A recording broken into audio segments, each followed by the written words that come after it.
Good morning, everybody, and welcome. Thank you for joining us on the stream this morning. Sorry, I'm a bit late. I've got a special guest with me. I'll introduce him shortly. And we've got a raffle going. I'm not flying online right now. I'm just standing here by my lonesome self. The other guys are busy getting ready and going as usual. But we're going to need a few minutes on the ground ourselves here, and then we can get going.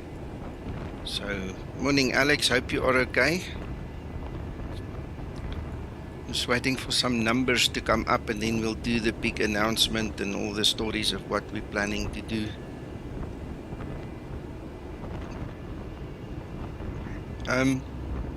Let me introduce the guest so long. We've got Michele with us. He's the developer of the Flight Deck 1 and the Flight Deck add-ons for all the aircraft that they support here via your iPad and the iPad program. Good morning, Michele. How are you? Okay, thank you. Thank you for joining us. So guys, you should remember that in December, Michele gave us a couple of keys for the Flight Deck software that we did the raffle on. He's given us a couple more keys, and I invited him to come and explain to us the difference between what he's giving us, what you can still get on top of this, how and you know how the versions work, how the licensing work, and then he's going to show us a little demo, if we can call it that. Is that okay, Michele? Wonderful. Okay. We're just waiting for some numbers. Otherwise, we're going to have to repeat everything. So when we get to like 10 people, I think we should start sharing screens, and I'll give the mic to you, and you can start doing your pitch.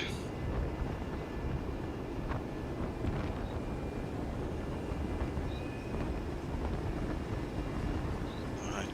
Can you make that screen of yours a little bit bigger? Yeah, that's better. That's better.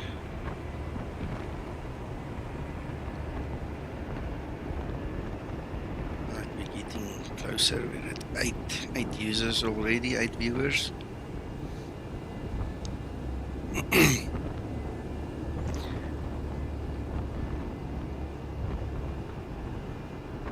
Morning, Mark. How are you?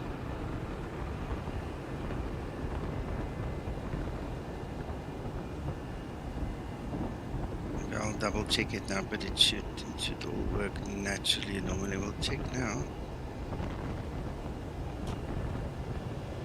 Okay, I'm gonna check now.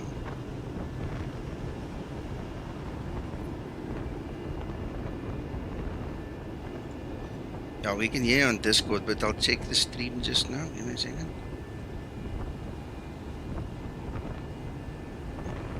Okay. Oh, I see. I think I know what it is. It's just the silly software. Yeah. It's gone and defaulted everything. We don't want default everything. Right. Michele, give us a com check there.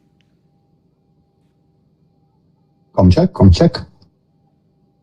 Alright, that sounds better, but now we've still got... That is a problem. Alright, that's the speakers. Logitech headset.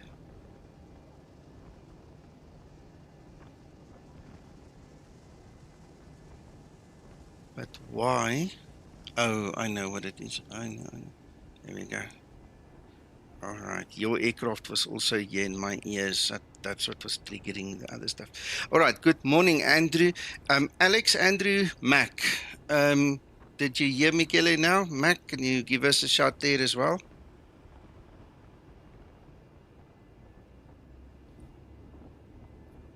Mac's gone to make coffee. I'll give you one, Nico. Yes, okay, Uncle John. Michele, can you just do a shout out? Let's hear you on the stream. Just say 1, 2, 3 or something. Com check. Yeah, okay, now you're coming through loud and clear on my side. Okay, both the guys there says, Uncle John, I suppose you heard him. Then we're okay. Okay, let me reintroduce him. Guys, so Michele is the developer of the flight deck software for the iPads. Okay, we're going to show you what it looks like. He's going to talk us through it. I've invited him to come and just chat with us about it. And then during the cruise, we're going to do the raffle again. Okay. I'm not going to tell you the whole story of the surprise. So I want you to just treat it as an ordinary raffle, and then we'll surprise you at the end if we can. Okay. Otherwise, you know the rules. The rules are all in the description below the video, and it's open to everybody. The version of the software that is up for grabs today is basically the ZIBODECK. Okay. So it is going to work only on the Zibo. If you want more than that, you're going to have to just up your subscription or something. Michele is going to explain the whole story to you. Okay, so don't worry too much about what I'm saying. He's going to tell exactly what it is, what you can do with it, how you can use it, and then how you can upgrade it to get the rest. Okay, so just bear that in mind. All right, let me just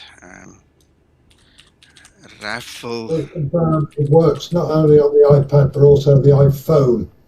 Good, thank you. Code word.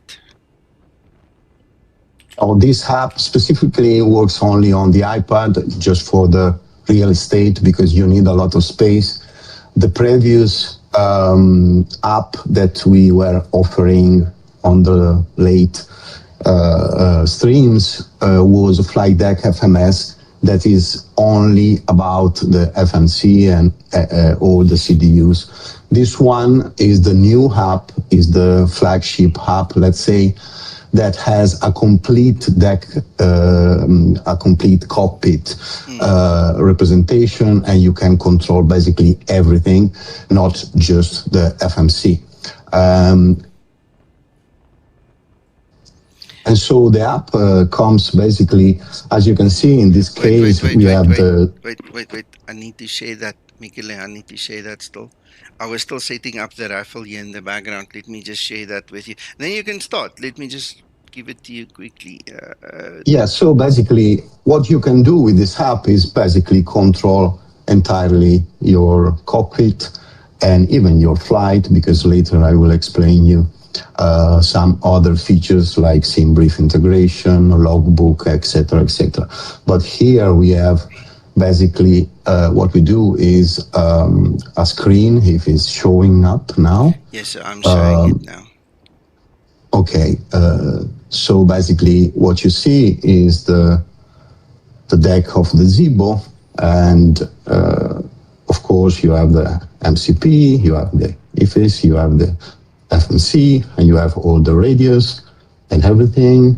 For example, now I put TA. I can test the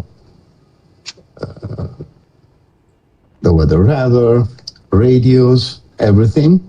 So basically everything you can do with a touch environment that is clearly closer to the reality. Basically, you are going to forget the mouse. This is the main purpose of this app. So as you can see, I can interact with the FMC.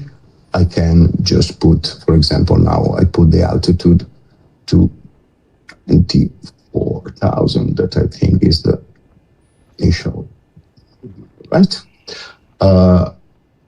Everything. So basically, this is what the app does, but of course there is a lot of more that maybe I will explain later. The app comes with a quite flexible business model. Basically, we know there are people that don't like to pay for subscriptions or something like that. So you can just download the app for free and buy just the deck for the aircraft that you want. In this case is the Zibo. Of course, there is a huge library of decks. In this case, you see my decks. I have the Tollies, I have the Cessna, the Laminar Cessna, even the iPhone Labs, etc., etc., and you can even get more and more decks. At the moment, we support more than 70 aircraft. Let's going back to the ZIBODECK. And there is also a premium edition. The premium edition gives you basically everything, all the decks, present and future, and some of the premium features. One of them is, for example, the logbook, that basically every flight is logged in a very, very extensive way. For example, let's look my logbook, you see? These are all my flights. At the moment, starting from September, I have something like 500 hours, 324 flights. For each flight, you can rate the flight, you can tag the flight, and of course, search for them. There is also a complete statistical page where you can see which type you fly more, your average, and all of this. Another great premium feature is the black box. Basically, a complete telemetry. For example, let's get this flight and let's go to the telemetry, and you can see everything about this flight, altitude, speed, vertical speed, and even the engine situation. You can zoom in and zoom out and see particular moments of the flight. This is quite good for even for training and something like that. You can even share your flights and your telemetry with, let's say, flying instructors or something like that.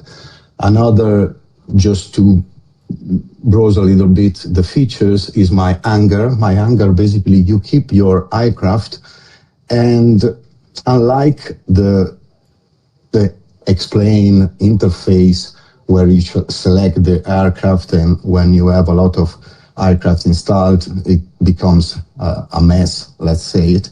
Here you have just the aircraft that you fly. For each aircraft, you see where they are now, where you parked them. You can bring your flight. Let's say I want the Beechcraft Baron, now is in France, but the base is in Malta. I can just select it and load it, and it will be loaded, packed there as I left it. So these are just few of the premium feature. The premium comes in two models, basically a subscription. At the moment is €5 a month or €50 a year, or the best solution, in my opinion, is the lifetime. You can buy for €99 the lifetime license for the premium, that basically is for life. And you will have all the upgrades, all the new decks, all the new aircraft, all the new features forever. This is what is the business model. But again, you don't like subscriptions, no problem. You just buy the decks of the aircraft that you use more. Let's say you have the Zibo, the Tollies, and the Flight Factor 777. That's it. This is the a short outlook of the app. Excellent. That is very nice. Okay, so let me just recap so I see if I understand it correctly. The previous raffle, we only had the FMS that we gave away. Now we're giving the whole deck away. That includes the MCP, the FMC, the radios, your MMRs, whatever, the whole thing that you get in the flight deck as you're showing. All right, so today the product is much further developed. It's got much more features, and that is why we are revisiting your product. Does that make sense? That fair? Yes, just a little correction. Flight Deck FMS is still there and available, the app that we presented before, because someone maybe want to have just the FMC. So Flight Deck FMS is still there. Now there is this new one that is Flight Deck 1. And also just important to cite is that we have also another app that is Flight Deck AR that basically is a head tracking working on iPhone and iPad, where you can have a real head tracking with no hardware added. Maybe I show you in 5 seconds just the head tracking, how it's working. Go for it.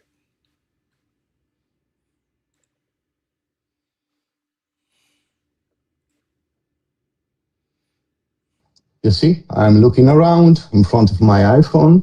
I can glance wherever I want.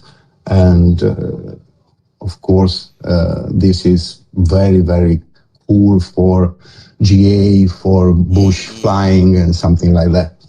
And tell me the price on something like that, on that software.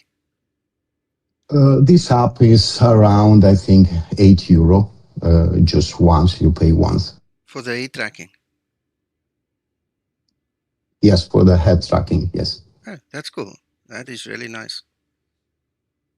My only problem is I don't have any Apple iPhones or tablets or anything. That's leaving me out in the cold, but it's okay. Yeah, that's a problem. Yes, yeah. Okay, all right. Guys, if you have any questions, please feel free. Send some questions and stuff. Otherwise, remember, as we get to the cruise, we'll open the competition and you guys can all join in again. See if you can get lucky again today, eh? How do you get those two top panels to sit side by side? I move the one to the left, but it just goes back to the center again.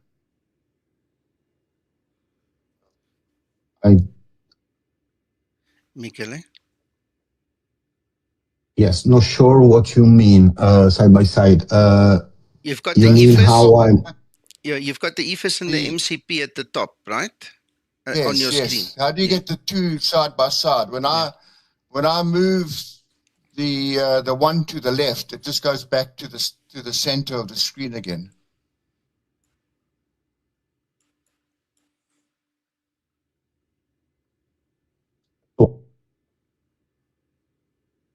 Sorry, I have a technical problem. I'll get back to you in 30 seconds, huh? No problem. I was just thinking, you know, when you do things live and it's not rehearsed and you haven't had a take 2, 3, 4, 5, and 6, you know, things can go wrong and there it goes wrong. Take your time, Michele. I'm starting to set up my aircraft in behind the screens. You guys can't see it. So you've got all the time in the world to do your story, Michele.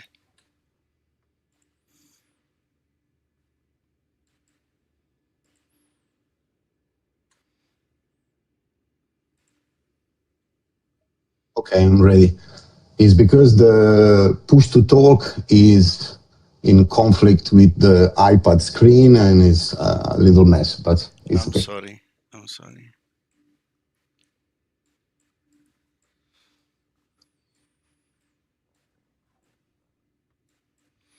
Okay, I don't know if you want to do the support as such here live on air. Otherwise, what you could do is you guys can go sit next door somewhere, you know, and sort it out. It's all up to you. I don't mind. As I say, I'm setting up, and if you can help Laurie here, why not? At the moment, I'm okay. I can stream properly now. Yes. I just have to remember not to go on the iPad screen when I use the push to talk. Gotcha. I just have to remember this. Okay. All right. So we were saying about the how to have laid out properly. Basically, the app allows you to, for example, to zoom in and zoom out. And probably if you zoom out too much, let me see if this is what is happening. Let's see. Now I have a big zoom. And when I have a big zoom, of course, it goes all vertical. But usually, the best solution is to have, let's say, a smaller scale, and so you can have laid out right and left everything. The premium version has something quite special.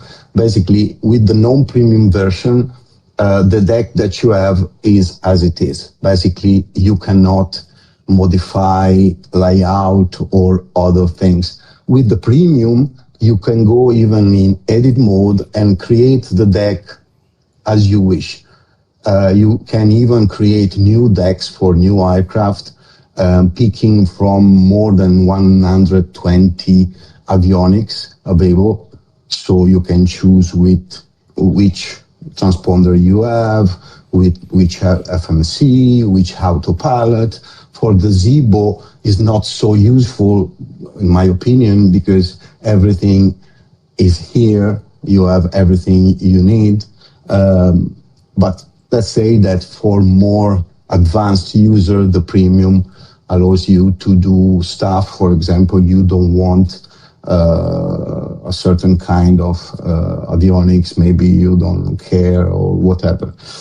Something that you can do, even not premium, is also to select certain panels. Basically, for example, let's say that you have an hardware MPC, and you just want the pedestal, and this view is just the pedestal, and you can even browse from the various panels that you have. Here you have only the FMCs, or only the pedestal, or everything. You can hide, for example, the light panel in this moment. You don't care, etc.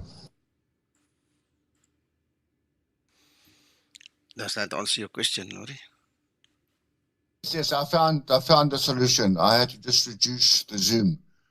So yes, it depends on the size of your iPad. In my case, I'm using a 13-inch iPad Pro, and there is a lot of space, and you have just to reduce the zoom. Yeah, I just reduced the zoom, and it all comes together. Yeah. And bear in mind that each settings, like the zoom or other settings, are saved for each deck. So, for example, in the Cessna 172, you have a degree of zoom, and in the Zibo, another one is preserved. I like that. That's nice. That's really nice. That's a also maybe to mention, you see a lot of buttons around.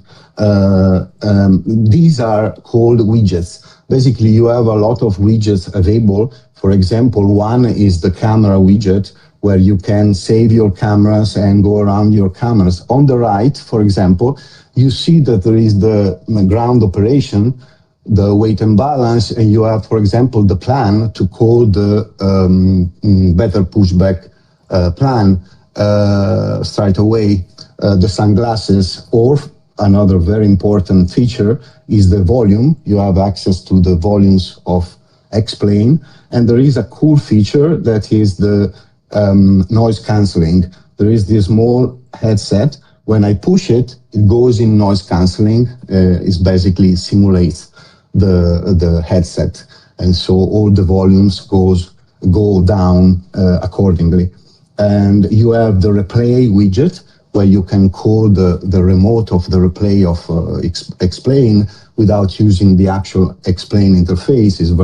Is very useful. And you have a lot of other things. For example, ground operations. You have a lot of situation like the GPU, the chocks and things. And for some decks like the Zibo, you have also access to commands, generic commands for the Zibo. In this case, the lights, the PA annotations, the HUD, for example, the air services and the air stairs. These are created specifically just for this deck, and so you don't even need to go in the EFB for this. For example, now I put the light on white medium, and I go for the PA welcome, and now the welcome is going on. That is amazing. Michele, you know what? I've been looking at this development of yours over many months, but I never realized the depth you guys have gone to. This is the first time I'm actually seeing it, and it is blowing my mind. I love this. Another thing I want to show you is the scratchpad. If you have the Apple Pencil, you can go with the scratchpad that is perfect for ATC, and you have this note. In this case, we have the flight plan already down. And for example, for the arrival, even the pre-filled AT's values, but for example, the clearance, here I have the clearance, you have also a free scratchpad. In cruise, you have all the, let's say, change of altitude and things. So you can just scribble in while you receive the ATC instructions. And this is very, very powerful because you can imagine how it comes very useful without having to have, I don't know, a physical notepad or something like that. Yeah. Michelle, can I ask a question? Sorry, say again? Can I ask Michelle a question? Yeah. Michelle, this works on the iPad. How important is it for the iPad to be an iOS that is still current? In other words, you can still update it, or does it matter? Can you still use this on, for instance, an old iPad? So for Flight Deck FMS, the previous app, the minimum was iOS 17 because it's not so demanding. But for this one, the minimum is iOS 18. But bear in mind that the politics of Apple is not too bad lately. Basically, the iPad 18 and so this app is working even in my very, very old iPad mini, I think 5, something like that, and it works properly. So I would say it's not a real issue. Yes, not to work on iOS 18, you have to have a very, very, very old iPad. I mean, at least 8, maybe 9 years ago. So I don't see. We did this not for political reason. We did this for performance because the app is very, very demanding. In this moment, we are handling hundreds of data refs from X-Plane, as you can imagine. For example, just going around on the FMS or even detecting what is going on. For example, when I request the pushback, he knows that we are pushback. For example, if I release the parking brake, now you see the parking brake is released and the pushback is not available anymore, of course. And so all of this is handled automatically. So there is a lot of communication. So that's why is very demanding. And also the graphics, because as you can see, the panels are very, very well done and very graphical, I might say. So yes, the answer is at least iOS 18, but I don't see it as a problem, really. I appreciate the answer, because I'm sure there's going to be a few people not sure whether their iPad can deal with it. So clarification is appreciated. Thank you. Another small thing is that when we start the flight procedure, automatically the app will recognize it. For example, you see now we are parked, and but as soon as the flight starts, as soon as the pushback start, automatically the logbook will start to record the flight. Automatically, you have to do nothing.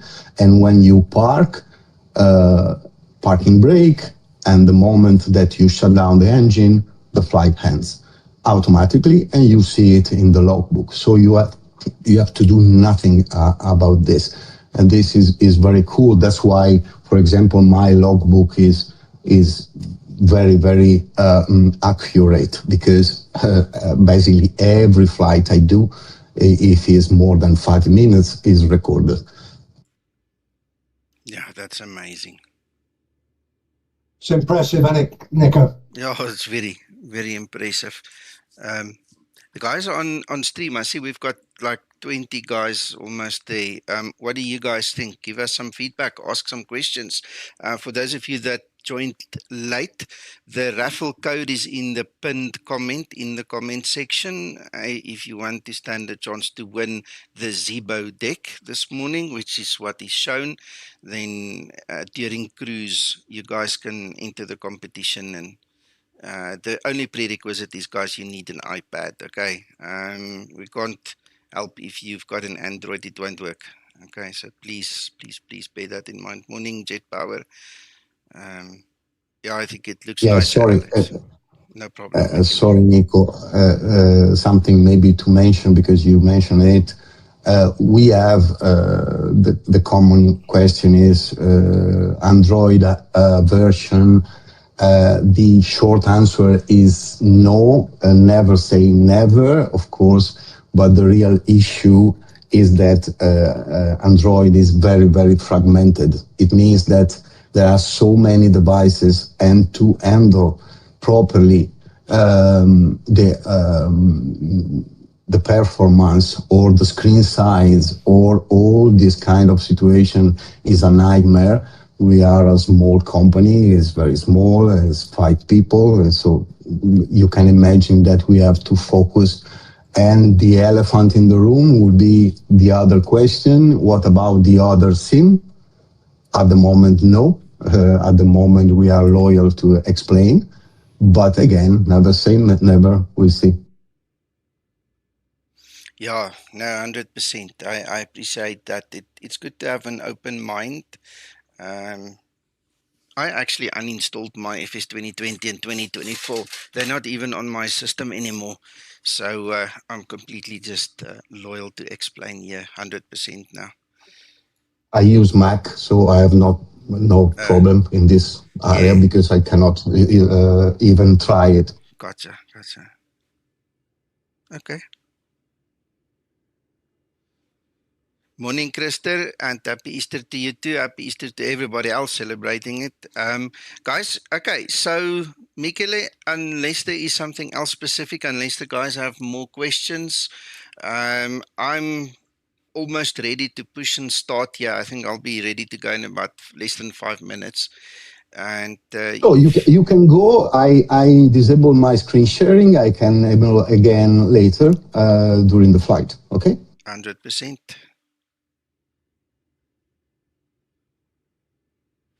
I'll be back later. Okay, no problem. I'm looking for this thing to go back to my screen. There you go. Now you're back in my cockpit. So another thing that has changed on my side is during the week, or actually maybe just it was in the week. It couldn't be more than that, because then it would have been in the previous stream. But I installed the AI version of Linda. So for you guys that are aware or not aware, now you are, she comes in 2 flavors now. You get the old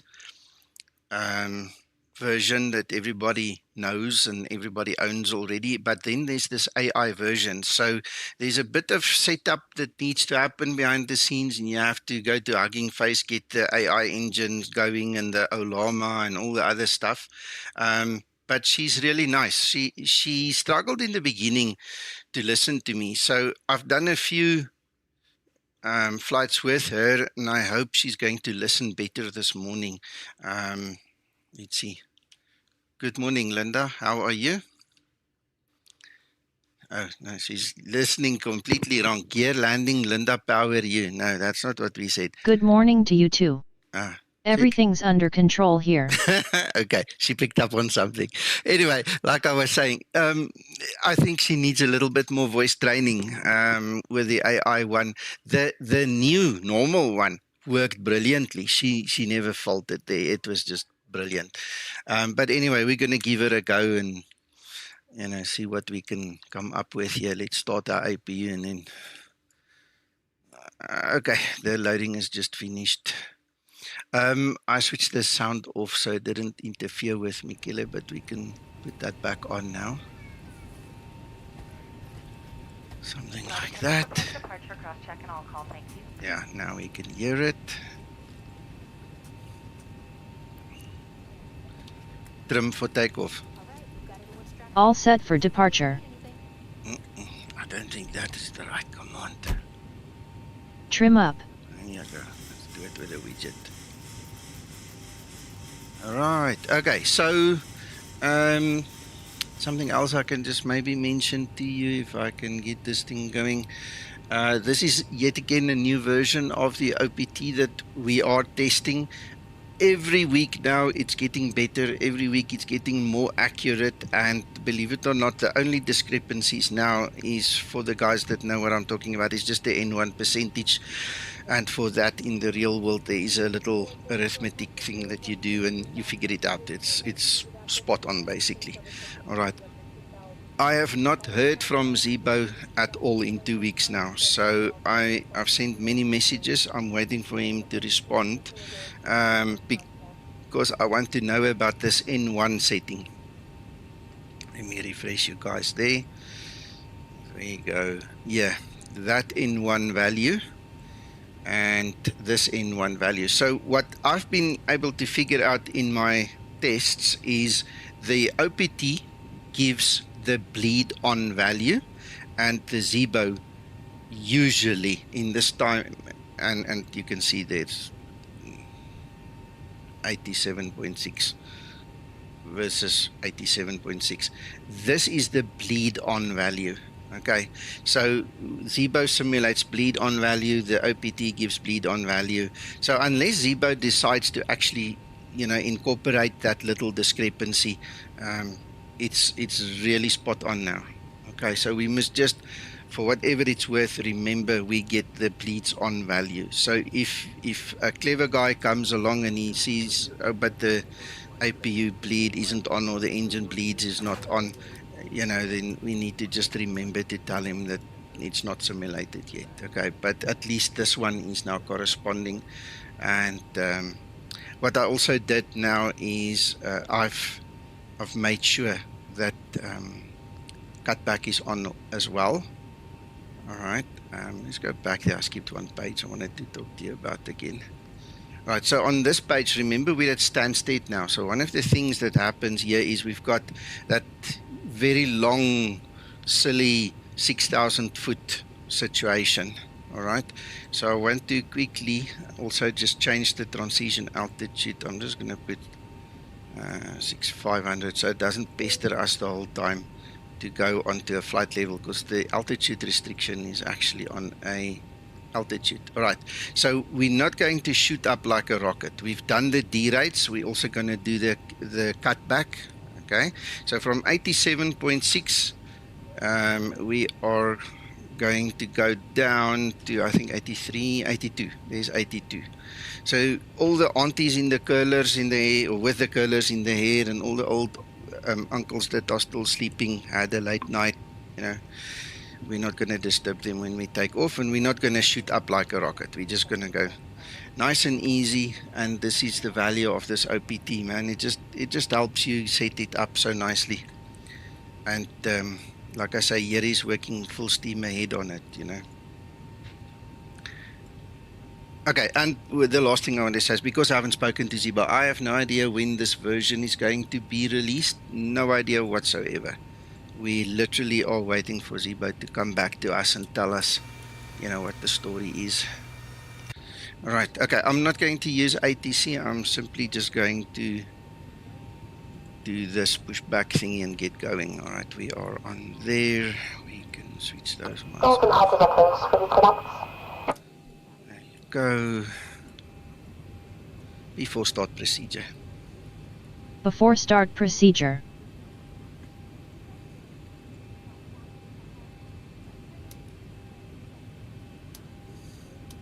I have to wait for Word to connect, I suppose. Whatever.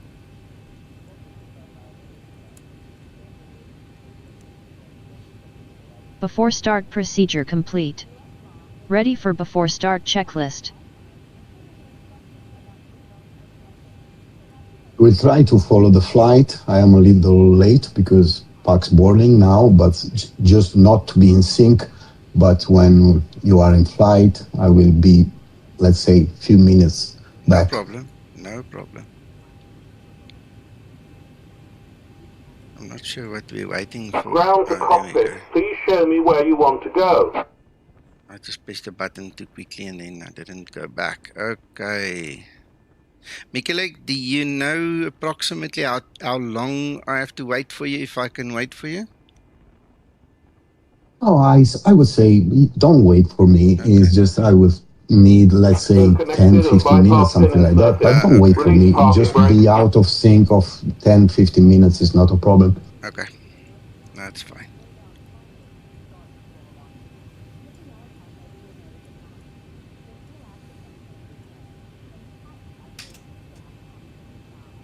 Starting pushback, and you may start engines. Start number 2 engine. Starting number 2 engine.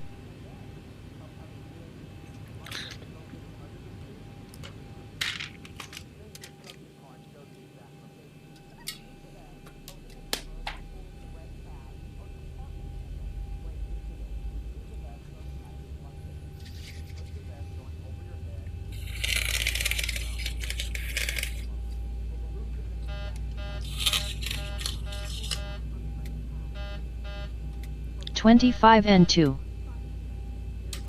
Okay, sorry for that noise. I just quickly used this electronic spray. I used it in the week once because the throttle was jumping, and then this morning I see it's jumping again. So just quickly sprayed my Bravo a little bit. Seems to be good now. Morning, Omar.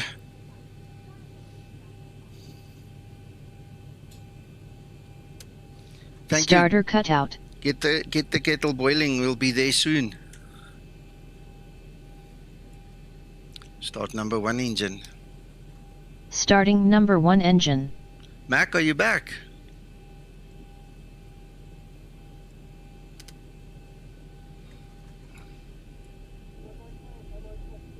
I'm here.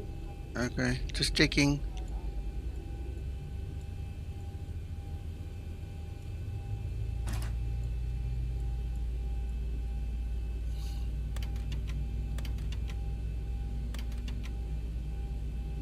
N2.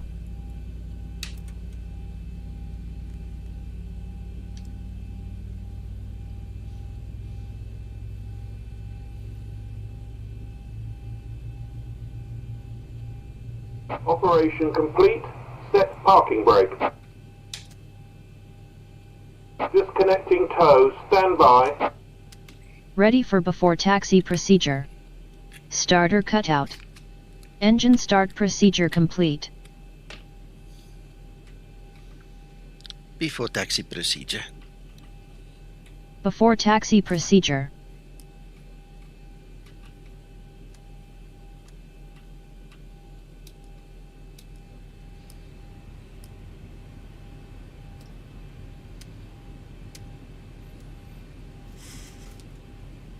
I think I moved. Before taxi procedure complete. I am ready for before taxi checklist. I'm pretty sure I moved the trim. Just ask it to set it again. Tow is disconnected and bypass pin has been removed. Trim up. Hand signal on the right. We'll see you next time and have a safe flight.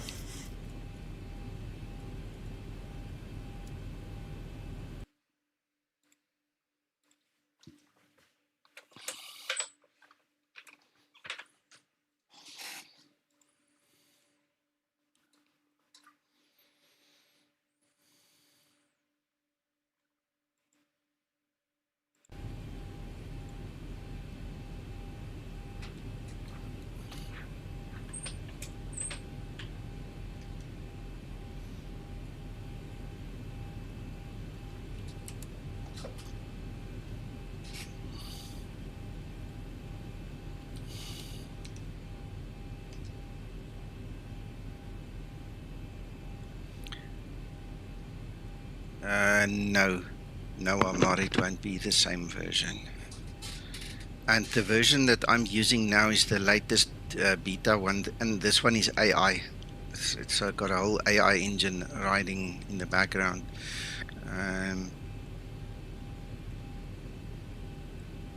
See if I can show you this quickly. Give me a second. For this one to work, you also have to install Olama, that little thing over there. And that has to run all the time in the background because that's the AI engine. So that's like having your own ChatGPT on your own machine, you know, but it's specific to the voice and things like that. So, Linda, how many cats do you have?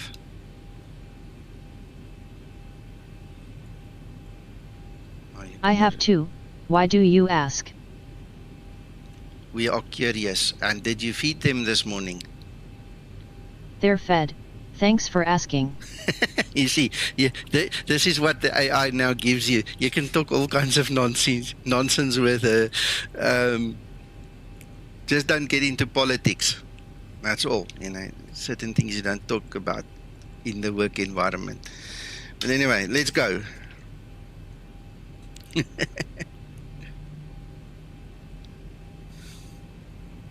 Linda, are you married? Yes, I am. And what is your surname? Ulrich. Ulrich. Okay. There you go. Tommy, believe it or not, the latest version of the AI is using, remember AI uses your GPU more, right? So it's not that heavy. The initial version was tough. It was really hard on the system. But this one is really Cabin good. crew, take your seats, prepare for takeoff. Remember, this, Linda, is an open, it's an open beta, right? So you guys can go join it if you want, okay? The only thing I ask you is don't get involved if you're not up to it, okay? You're going to frustrate yourself. It's difficult. It's not for everybody, okay? Because even I had to ask Evgeny 2 or 3 times for help, you know, just to try setting it up because of just the nature of what it is. But if you're up to it, I mean, it's incredible. It really is. It's really good. Before takeoff procedure. Before takeoff procedure.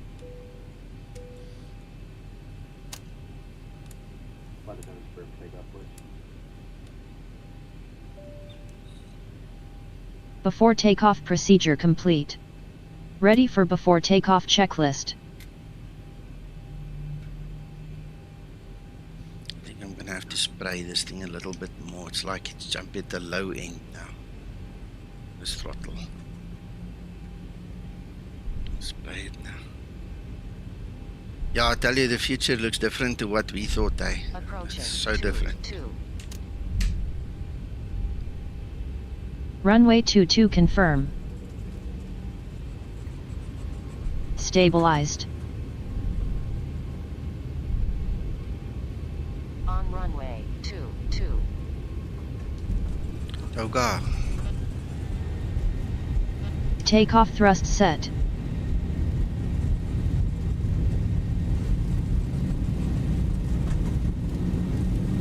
$80 knots.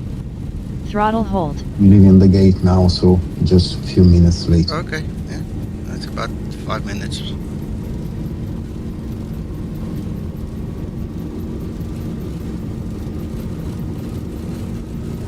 V1. Rotate. Positive rate. Gear up.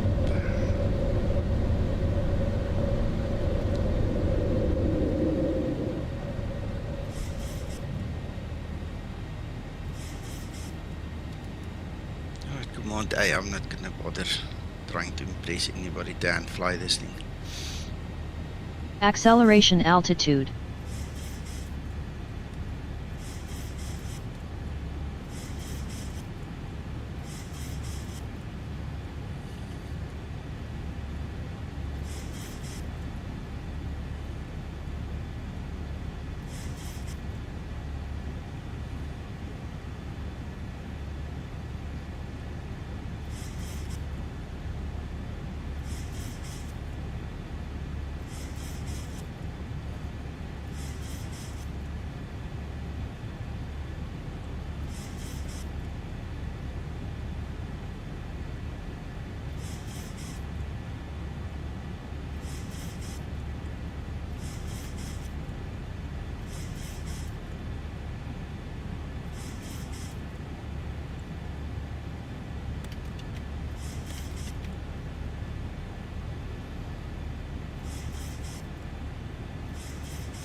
Flaps 1 set.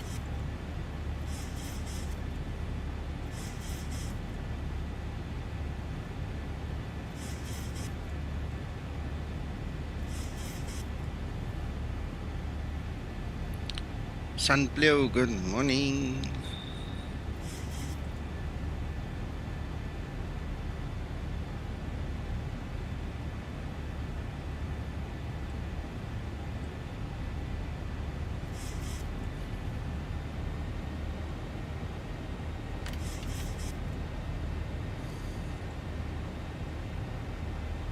I'm doing so many things at once, I forgot about my flaps. Flaps up and set.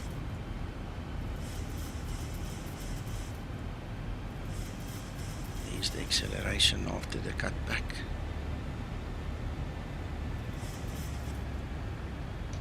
See, nice and easy.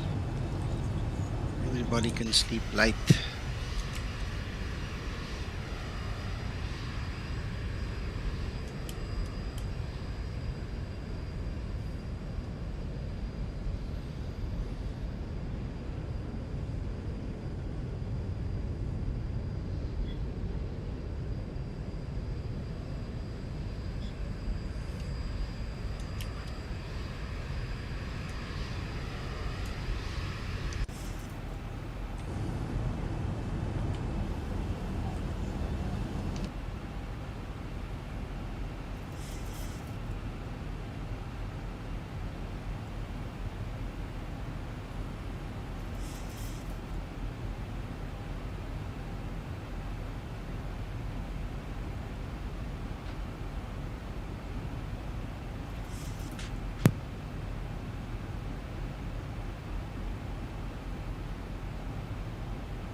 Yes, Amar.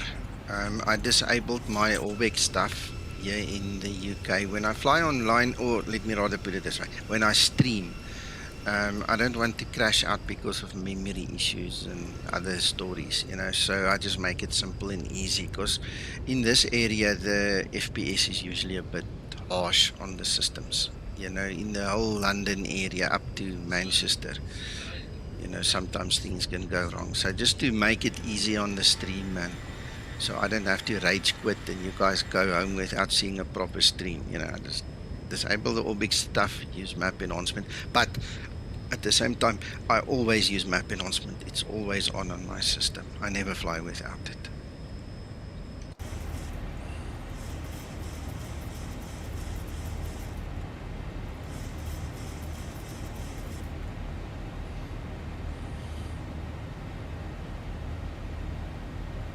Approaching transition.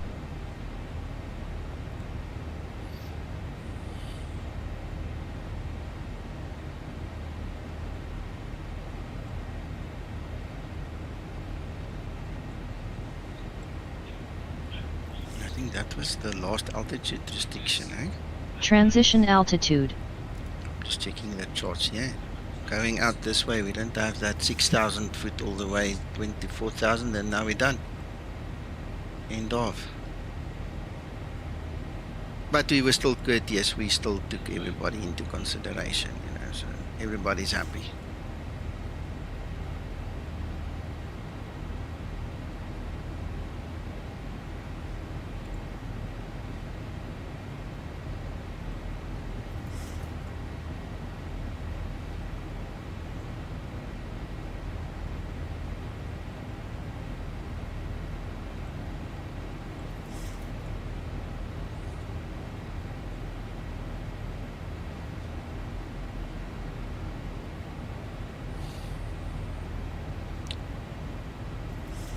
Yeah, that you're going to have to ask the powers that be.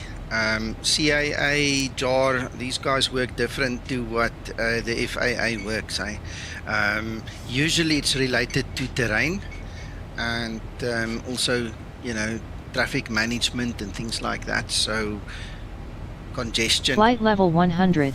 Landing lights switches off. You're definitely going to have to ask the guys who decided that, or Google it, or you know, use AI to get an answer on that one. Good morning, Gilbert. Even in South Africa, our transition ranges from, I think, 6,500 to 8,000. That's it. You know, we don't have the 18,000 thing as well. It doesn't exist.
Yeah, I think there's a bit more to it than just that, because I mean, you get people living at 12, 13, 14,000 foot when you go into the Andes.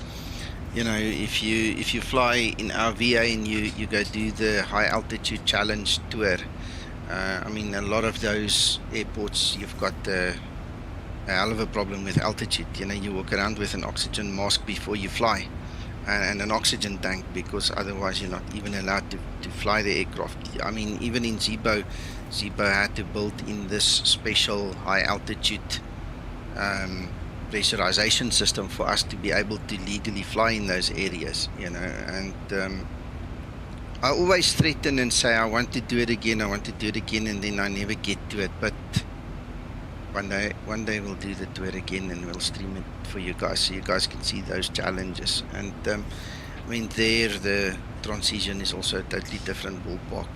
You know, how people can live at 10, 12, 13,000 foot, I don't know, but they do. They've adapted.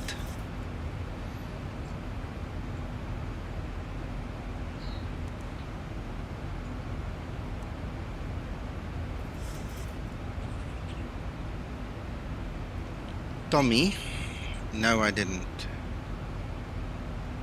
Negative, no. I'm disabling the Orbex. The ME works beautifully everywhere. That's why I keep on using ME. Apologies, I did miss that question. I didn't see it. Yeah, it's the Orbex stuff, because Orbex went overboard with their stuff, man. It looks pretty and nice and wonderful and all, but you already have a very badly optimized area just in X-Plane, and now you go and put all that heavy stuff on there. It's sometimes just a problem.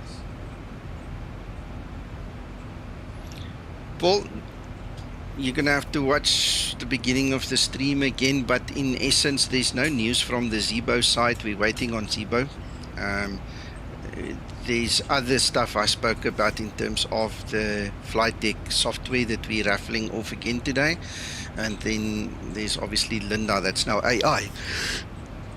You know, so she still looks the same, but she's got a different engine and behaving and working completely differently on AI now. So, but that's the two news things. The third news thing is Zibo, not a word. I hope he's not sick, that he's actually just busy, because he has not said a word to me in 2 weeks. Not one word.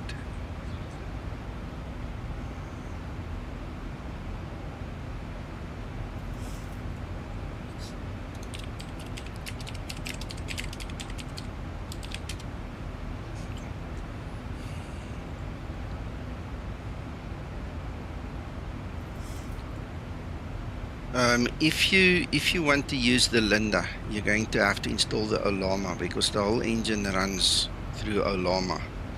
Alright, so there's a whole big language library thing that you need to download from Hugging Face, you know, where most people get all the AI stuff nowadays, and then you have to install Olama and get the two to work. And one of the things that I found is my antivirus kept on blocking the Olama. Didn't like it, so I eventually figured it out, and I had to exclude it, like any other application like Explain and stuff. You know, I always say exclude it from your scanning, and once that was done, it just worked. It just became a breeze to work with her.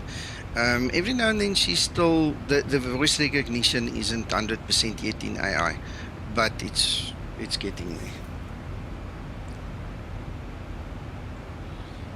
Yeah, if you just want basic functions, don't install the AI version, just use the normal Linda, and that's open beta. Go get the latest there, you can get it on the org. You don't need Olama for basics now. No, the basic Linda just uses the Windows API, the speech API. Hello, Artie.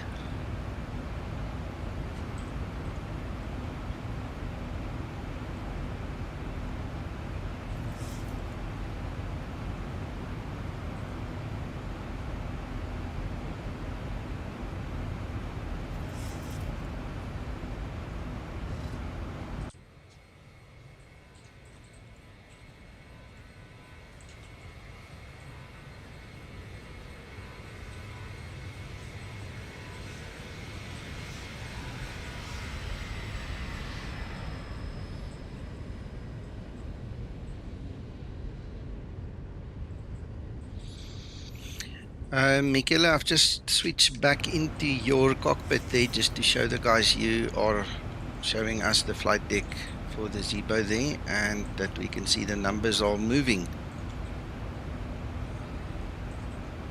Oh, I'm ready.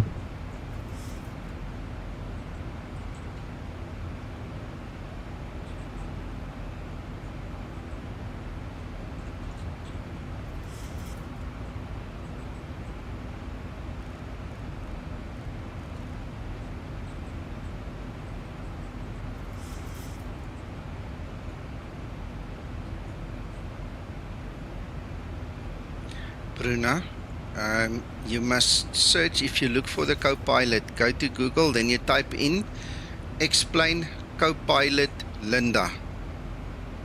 Okay, she's made by a company called Jar Design, and then you will get to the website. I think it's jardesign.org, and then you can follow the links from there. Yeah.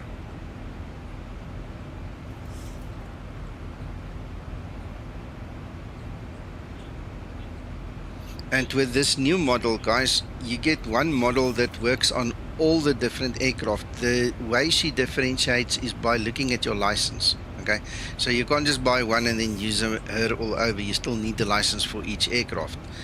So just bear that in mind. But it's the same installer now. You don't get a different installer. Not in the beta, at least, where we are at.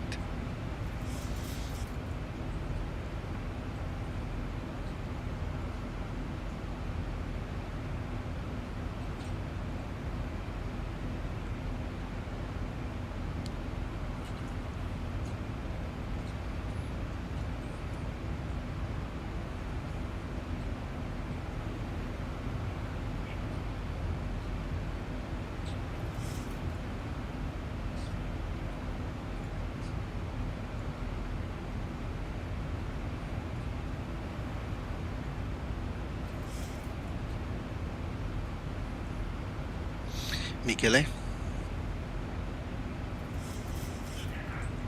Yes, I'm here. The closest I can get to what you have on screen is... 1000 to level off. Linda. The closest I can get is just to run my web FMC here on my side, so at least I've got my FMC on the second screen. But it's not, doesn't obviously contain all the rest of all your equipment there.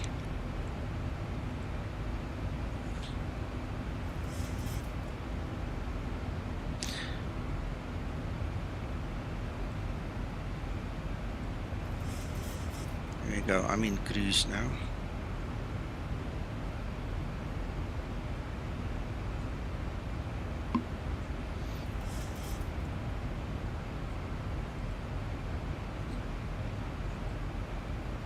Yes, I'm 16 miles to mid.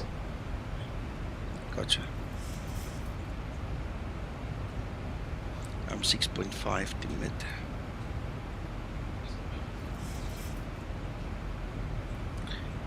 There is one, Bruna, there is one for X-Plane 11 and there is one for X-Plane 12. Okay, the new one, this one, will not work on X-Plane 11 as far as I know. But you must ask on their forum, they'll tell you.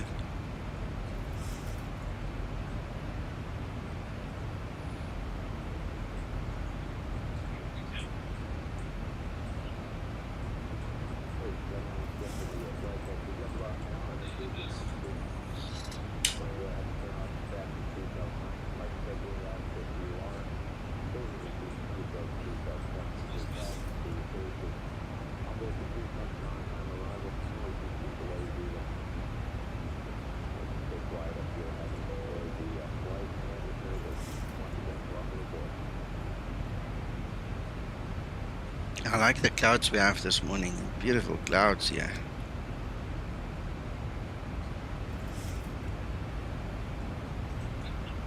When you get to cruise, you're going to be slightly above them. So it's like you're doing cloud surfing.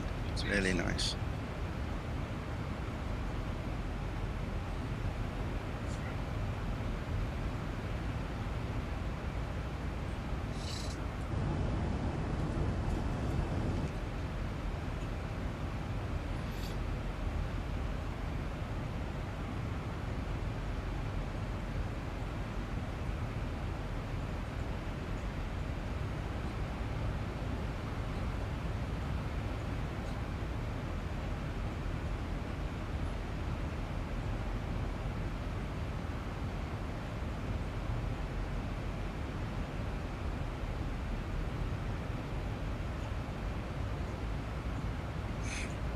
You're not that far behind me, eh?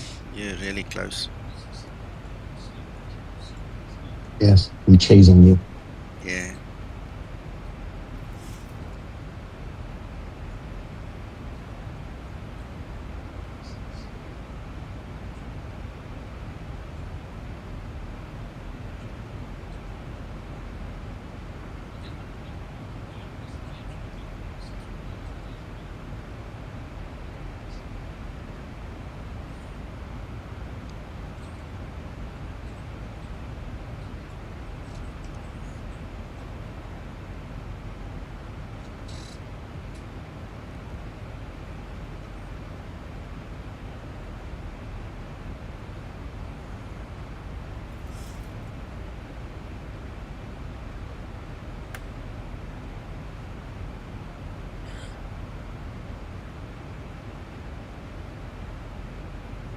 You're less than 10 miles behind me. Eh?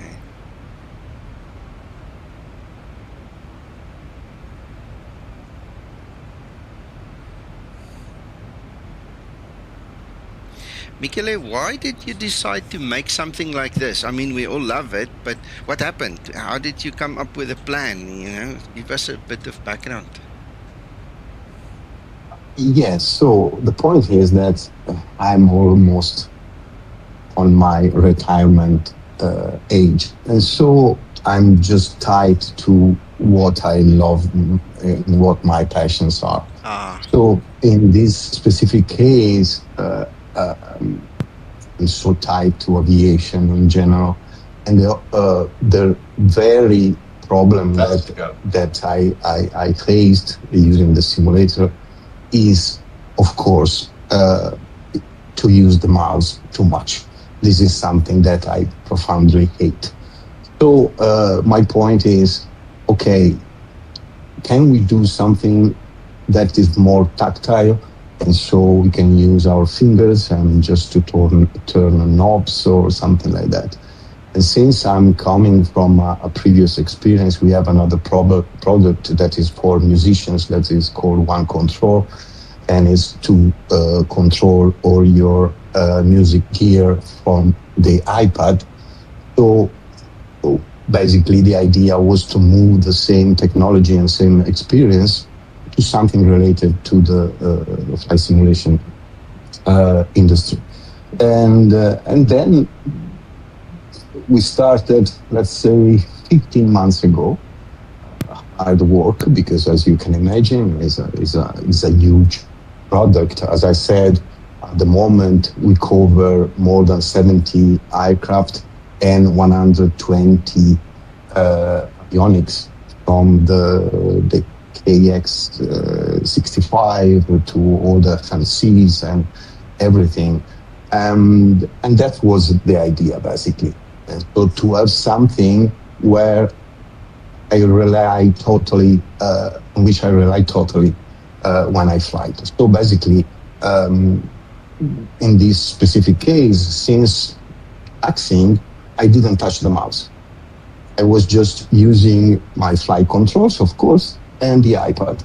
And on the iPad, as you can see, I don't have only the cockpit, but I can move, for example, to a Navigraph just with one tap and go back without having, I don't know, a Navigraph window open. I can check where I am. I can open the scratchpad for ATC. For example, now we are in cruise. Maybe I will have instruction to clear to another altitude or whatever. And so everything is there.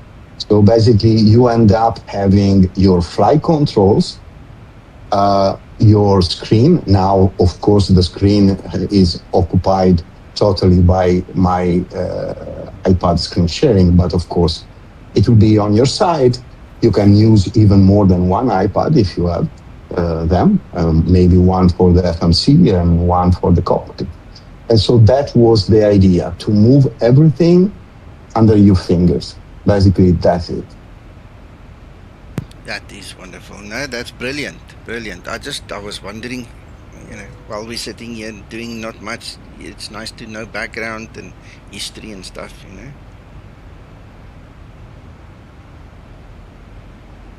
Another feature to mention is that you can control basically most of the functions of your app straight from your flight controls, from your joystick or whatever. For example, I show you something. Now I have on my flight controller some buttons connected, for example, to the logbook or to Navigraph. For example, I just push this button, I'm in Navigraph, I push another button, I go back to text without even use the iPad.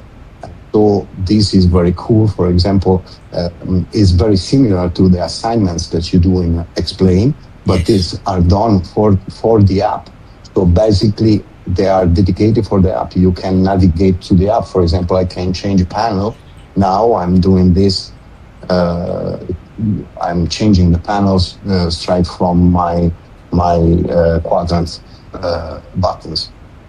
Amazing. Yeah, that's nice.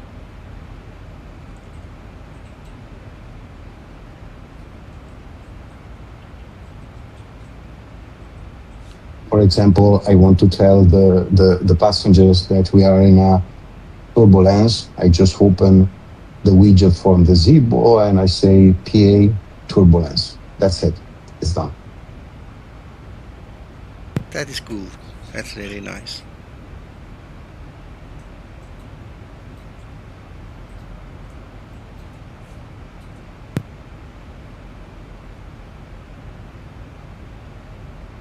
So in the past, a lot of guys used Air Manager on iPad to replicate the Zibo tablet. But this thing is basically taken over. It just can do everything or almost everything the tablet does. Let's say this. I love Air Manager. I use it for a long time. It's a more nerdy thing, and of course, Air Manager. The strong point is that is for controlling hardware and this kind of stuff. But the philosophy backing this app is that we did the hard stuff. For example, you find the ZIBODECK ready to use. You don't have to mess up with data refs, commands, whatever. Is done, is ready. This is perfect from my point of view for the simmers that they just want to fly. This is the big difference. I still think that Air Manager allows you to do much more because you can create your panels. In our case, you cannot create your panels. You can create your decks, but using existing panels.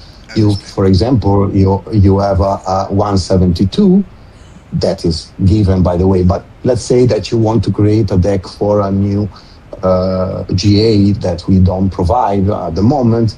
You simply choose the right avionics, you put them in the deck, and you fly. That's it. Gotcha. By the way, while we are sitting here, gents, we are in the cruise. The competition is open.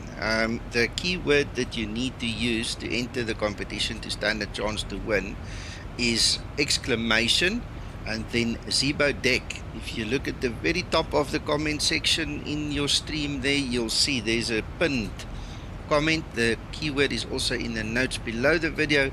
Please go for it. Please start entering this competition. Let's get a couple of you guys in here to try and win some of these licenses, man.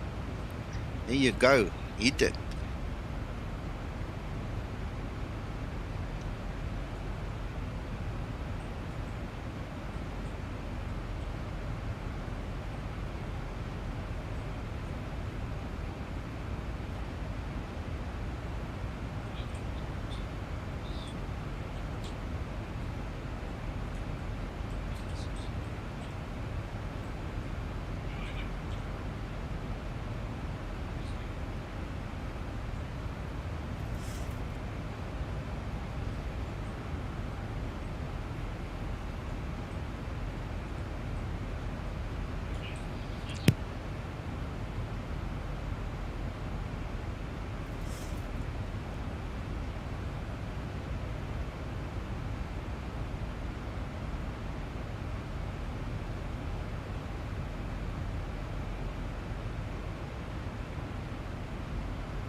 Am I streaming or is your stream going on? No, it's your stream. Okay, so I can show you another feature that is it comes for free.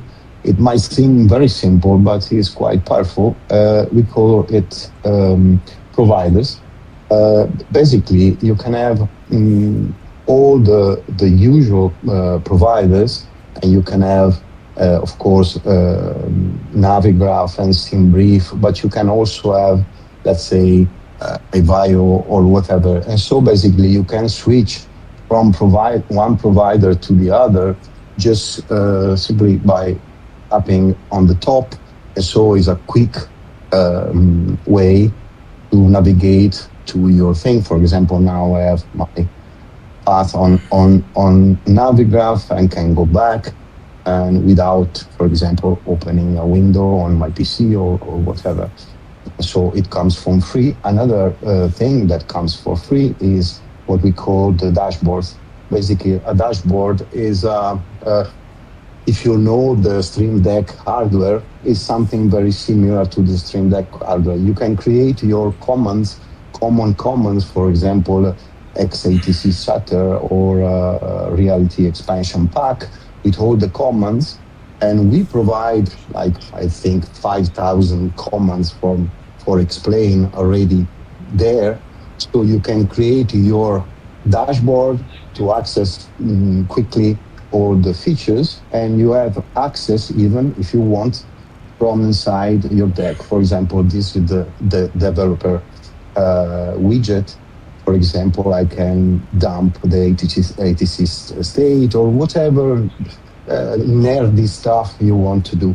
So this is to have a global view of the app. Another feature is the world map. We are connected. We have a native world map that is not based on Navigraph. What is very good is that it is using OpenAIP, Open Airport, that is an open source provider. You just have to sign in for free, and what it gives is something that not even Navigraph gives. You find all the remote airfields in the world, even grass strips that you don't find in Navigraph. Really, all the airport. You have all the information of the airport. You can have also the meta or whatever if available, and all this kind of stuff. And even this is in the app. For example, this is the flight plan from SimBrief, quite similar to what you can have in Navigraph. So if you don't have a Navigraph subscription, you can still use this. Yeah, that's nice.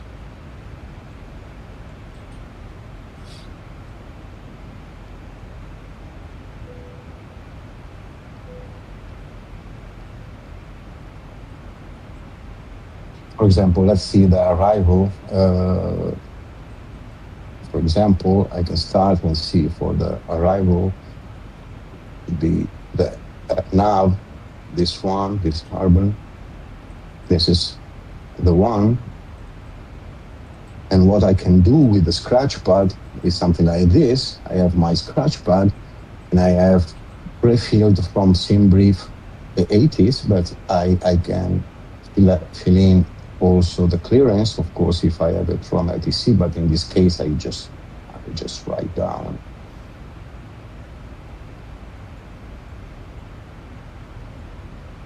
And what I can do is this is very useful because I have my scratchpad open. I can just start to work on the arrival, and it's done. And maybe I will have a different 80s when I am going to arrive. That's why they are like dimmed the values, because maybe the altimeter will be, I don't know, let's say 1020 instead of 1025, and maybe the wind is going to change. I'm just making up now, just to give you an idea of what you can do, or just write freely some kind of instruction that you might have. And so every time you want, you can even push a button on your flight control and just open the scratchpad and see how it's going, and that's it. Yeah, you thought of everything. Me, I'm still sitting with a little whiteboard and a whiteboard marker and an eraser. Yeah, so when I have to write something, I just do it there.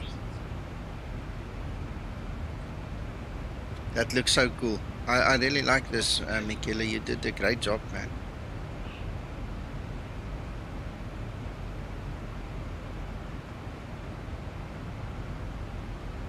Just to talk briefly about the other app that we have, that is FlightDeck AR, is a head tracking for iPhone.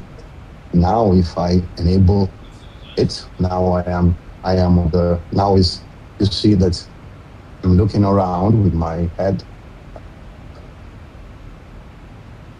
That's it. I can even get closer. So you've got your iPad, or sorry, iPhone in front of you somewhere, and it's now following your head basically through the camera. Exactly. Okay. Yes. I'm nodding. You see? Yes. Yeah. Oh, that's brilliant. Guys, we've only got 3 entries into this competition. I know that the numbers on the stream has dropped drastically, but there's still 12 people. If you have an iPad and if you're interested, please enter the competition, guys. Anybody can enter.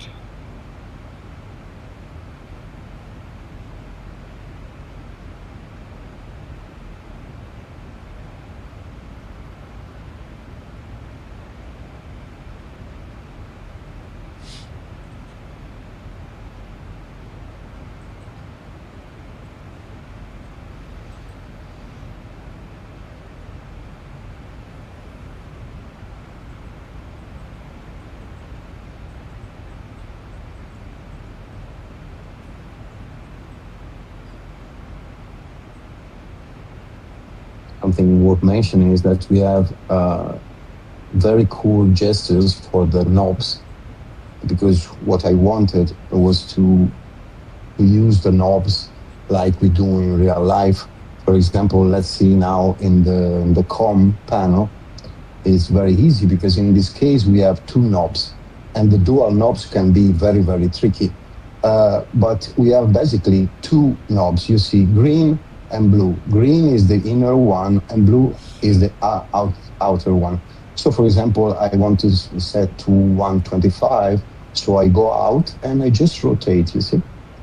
I just rotating, and the more I rotate and the farther I go, the more sensitive it is.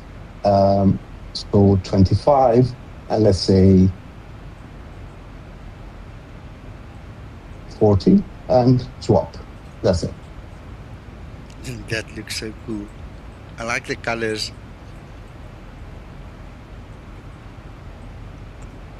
One of the big tricks is always to get the knobs to turn when you want the right one. If it's a dual knob situation, you know, to get to the inner or the outer and things like that. And then, you know, that just makes it so easy. Yes, even heading, for example, I am heading 140, and so I just, you see, I going around and 140, and it's perfect. Yeah, that's perfect. That's really nice. I want to change, if I want to change the bank angle, I just go out, is blue, and now is the bank angle. If I stay inside, it's just the heading. Gotcha. No, that's brilliant.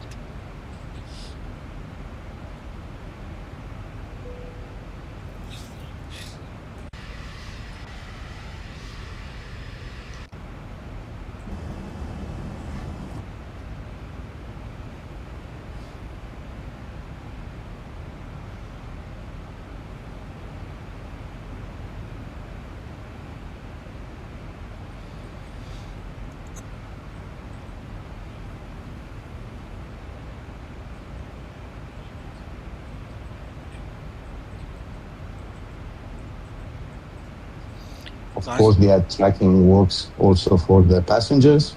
Oh, You can that's just nice. be in passenger mode and look around and whatever. Nice.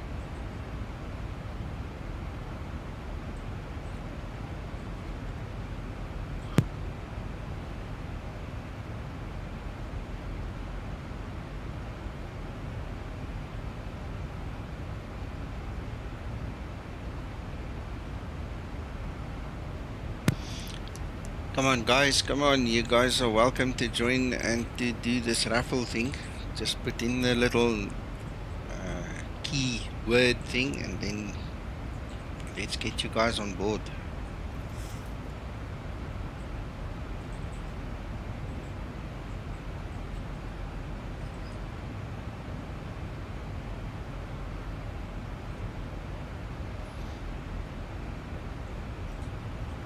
Speaking of decks and avionics, I can show you quickly how you can, for example, go and customize everything. For example, let's say that I want to add a new section and I want, let's say,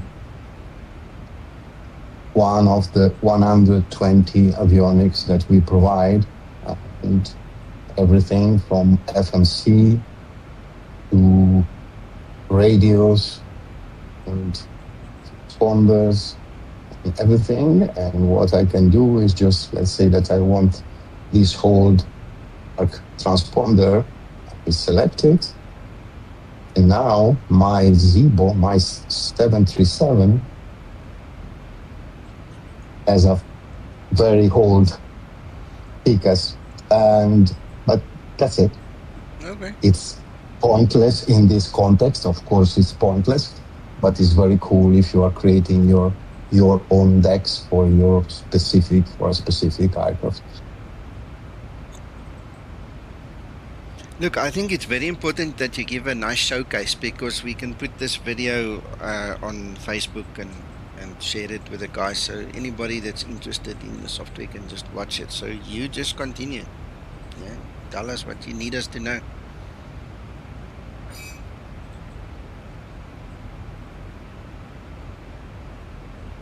Yes, remove that TCAS because, of course, it's crazy to have it on a 737, but whatever. We support other aircraft, very well known, of course, the Tolis, of course, the 777 Fly Factor, the Felix 747 Classic, or the GA. Just to have a quick look of the store, basically there is an internal store in the app where you see all the packs available, and there is the Zibo pack, but you can have, for example, the Seattle pack, are all the aircraft from Boeing, or for example, Austin Volume 1 is the GA from Laminar, Austin Complete, all the Laminar aircraft. Some are free, like the Cub or the Seminole and the Seneca from Captain Iceman. These are free. The business series, you find the decks for the usual suspects, business jet, the Phenom 300, etc., etc. Or you can go for the premium, and the premium is basically everything forever. That's it. I think it's very flexible, the model, because maybe you want to fly only the Zibo and you don't care about the extra premium features. You just buy the Zibo. Now the Zibo, the one in this raffle, is also on sale for €5. It will go up a little bit, but not so much. So with a price of a good beer, you have the ZIBODECK. That's the point. Yeah, that's a good comparison you make there. Lots of guys complain about prices of things, but then if you compare it to the beer they drink on the weekend, then you realize they're complaining for no reason.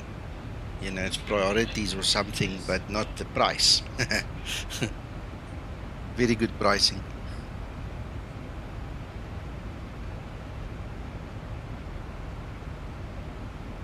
Speaking of which, give me 5 minutes and I go and get a beer. Yeah, do that. I've prepped for the descent already, so I'm just going to go back to my stream, and then you tell me if you want me to stream your side again, okay?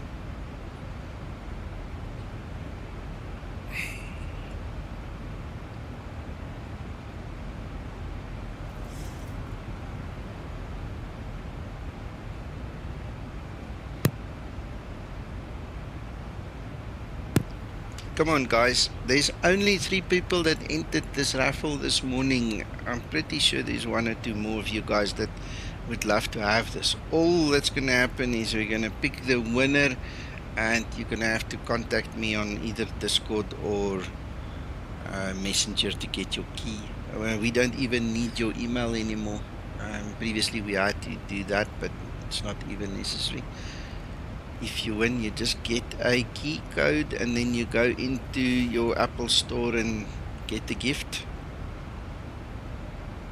Maybe later I can show you how to redeem the code, because you can do in the Apple Store, but you can also do it now from inside the app. There is a specific icon where you can redeem your code. I will show you later. All right, you're welcome to do it now. I've shared your screen again. You're welcome.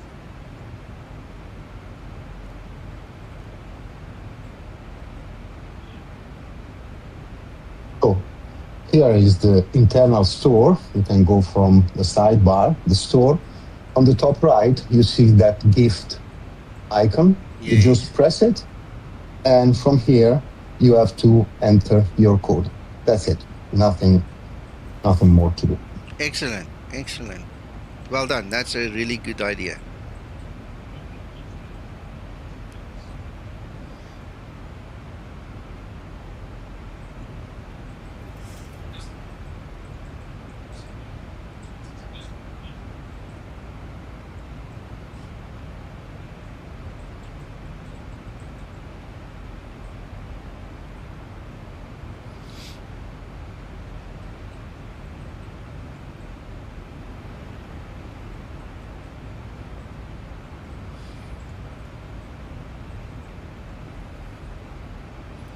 But my top of descent is 77 nautical miles.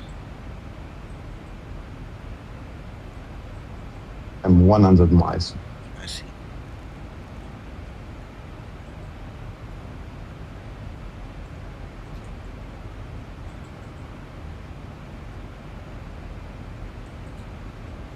Another small feature is that the time of descent, if you are connected with SimBrief, is always top on the right of the screen, even if you are not seeing the FMC. I see that I'm 20 minutes away. And that is a small, cool feature, and there will be even a feature that will stop the simulator before the descent. Yeah, top of descent. Yeah, Aircraft. pause Yes, some aircraft do that. Some other don't. But with this, you can have it for everything, and even to have an alarm before descent. And so maybe you are doing something else in your house, and you receive the alert. Yeah, that's cool. That's nice.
Ready for descent procedure.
I'm just going to quickly grab something to drink. I'll be back in a minute.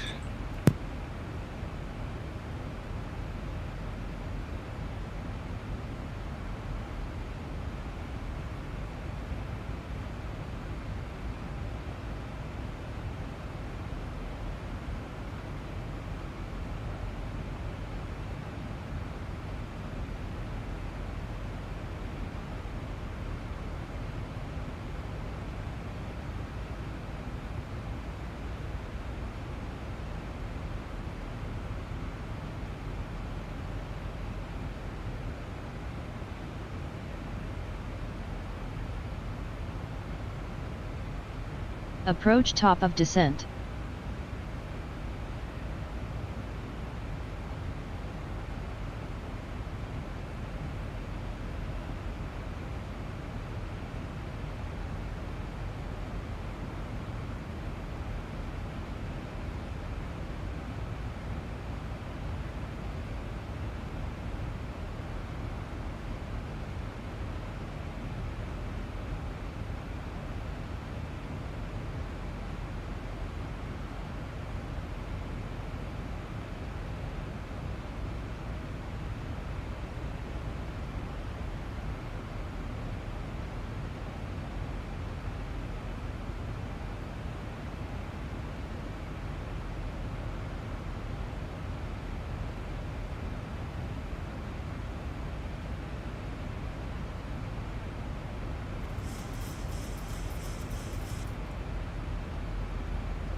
I'm back.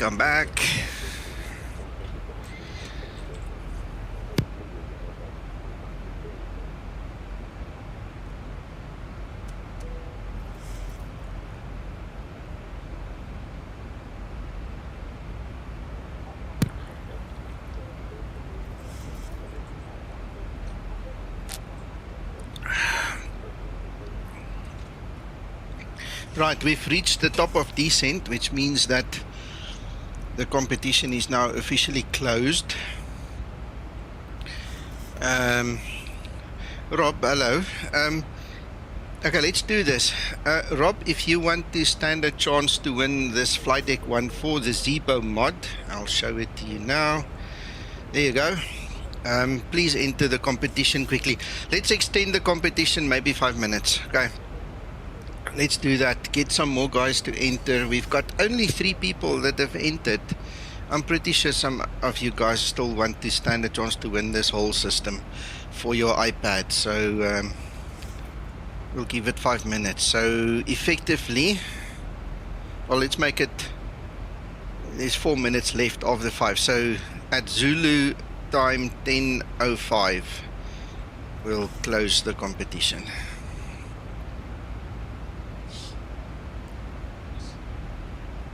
I'm sharing your screen, I'm Nicola. starting my descent now.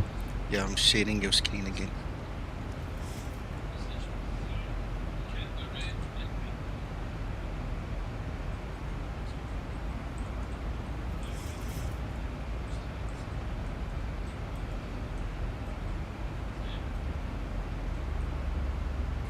Another cool thing you can do is, for example, now I have the passenger view, but on my iPad, I have the proper outlook of my deck.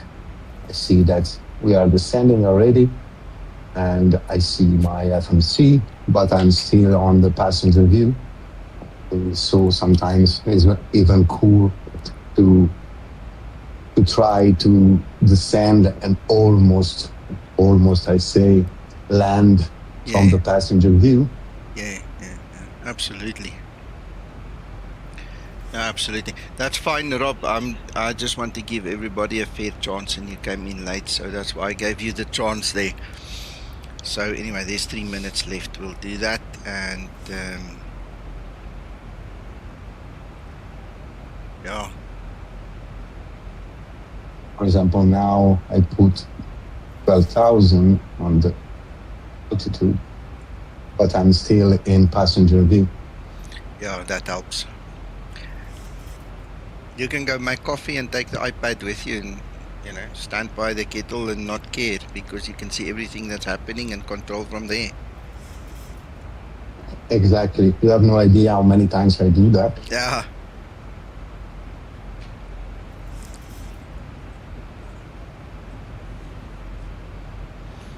I switched off the seat belts and everything, still being in passenger view.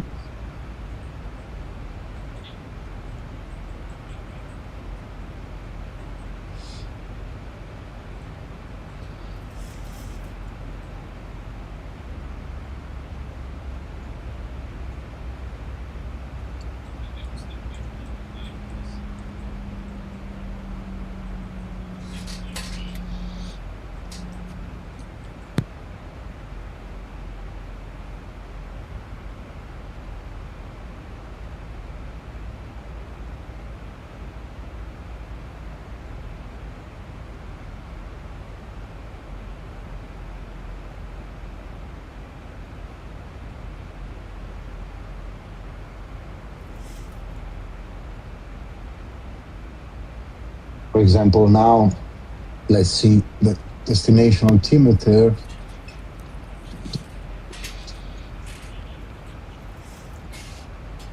Here it will be 10:25.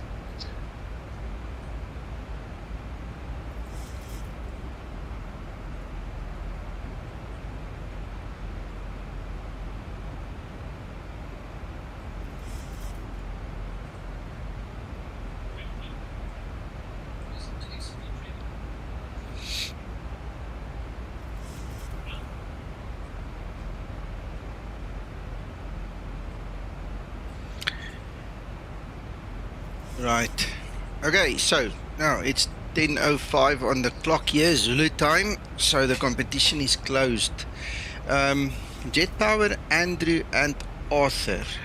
Okay, I'm gonna do you guys a solid favor today. Okay. With the permission of Michele, I'm gonna give each one of you a key for this software. So each one of you must just contact me and I'll give you a key.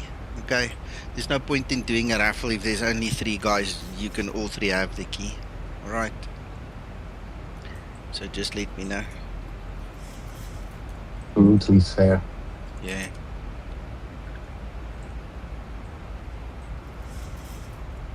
I shall promote this stream in Discord later, Nico. Sorry, Uncle John, I'm not with you. I don't understand. I'm going to promote your stream, the YouTube stream. Oh, yes. Yes, later, yeah. 100%. Thank you. Okay. Perfect.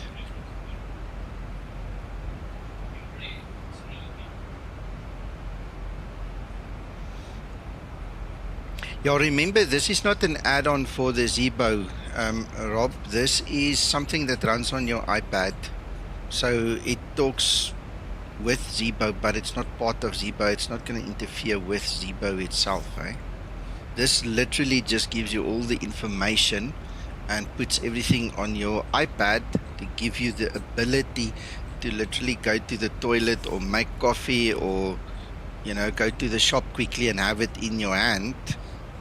I don't know if you've, well, look, you'll have to set up port forwarding and stuff like that if you really want to leave the house, but you get the idea. It's when you go down, talk to the wife or the girlfriend or the kids and you're not at your PC, you're not physically at the simulator. It gives you flexibility. It gives you that information in your hand on the iPad.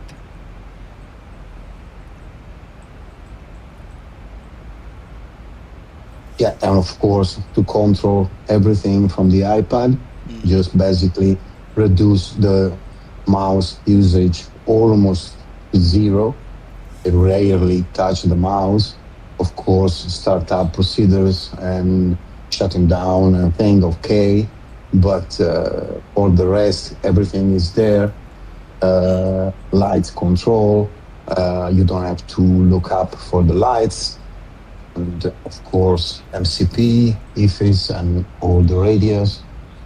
Everything, and is a full controller. I might say that it's not only an app, it's more a platform than an app, because as I showed at the beginning of the stream, there are so many other features like the logbook and the telemetry, we call it a black box, and all this stuff that it makes the app basically the perfect companion for X-Plane.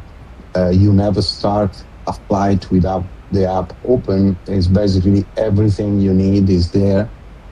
And since the beta version in September, I just fly always with this app open. I have my logbook with everything inside. I can see the telemetry of each flight, try to understand what I did right, what I didn't, and so on. Yeah, it's an excellent tool for that. Excellent for reviews and, you know, training. Yes, with the training school here in Malta that we have, we also share the flights, and we have new pilots that use X-Plane, for example, for the 172, and the instructor can see the telemetry and can even tell if it was done properly or whatever. Amazing. Technology's changed so much, eh?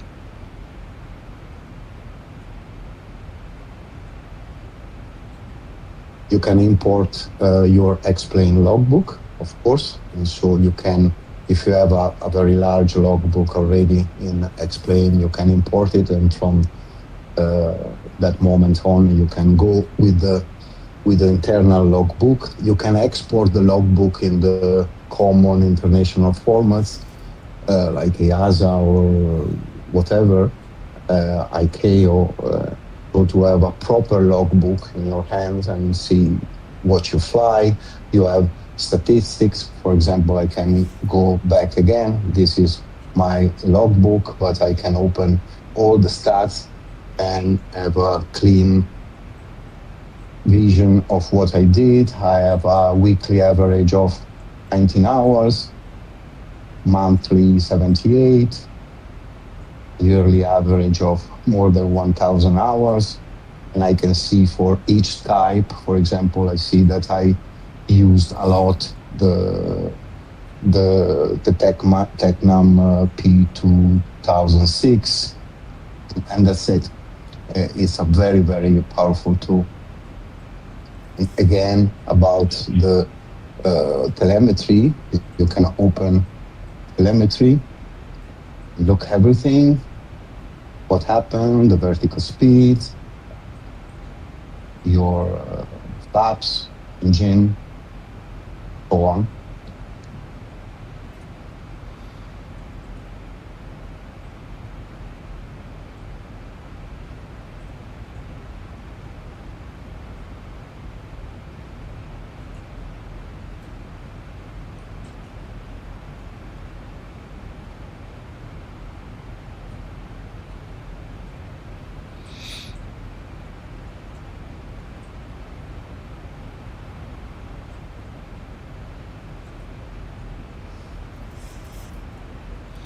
Okay, I see my step downs happening from 12,000 down now. I can already see in the distance on the ND there. We've got our runway center line coming up. We're getting close, guys.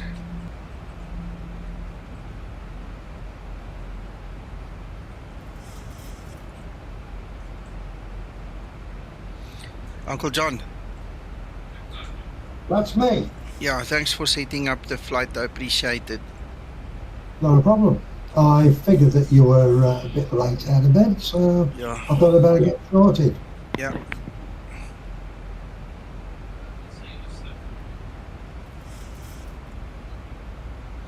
This big project I'm working on with all these systems is coming to an end probably in the next week, maximum 2 weeks. I'm gonna struggle to get my sleep pattern back into position because I just sleep weird times, you know, and I think that's gonna be a bit of a challenge for me coming after this week or two when I don't have to work day and night anymore. It's gonna be weird. It'll be a godsend there.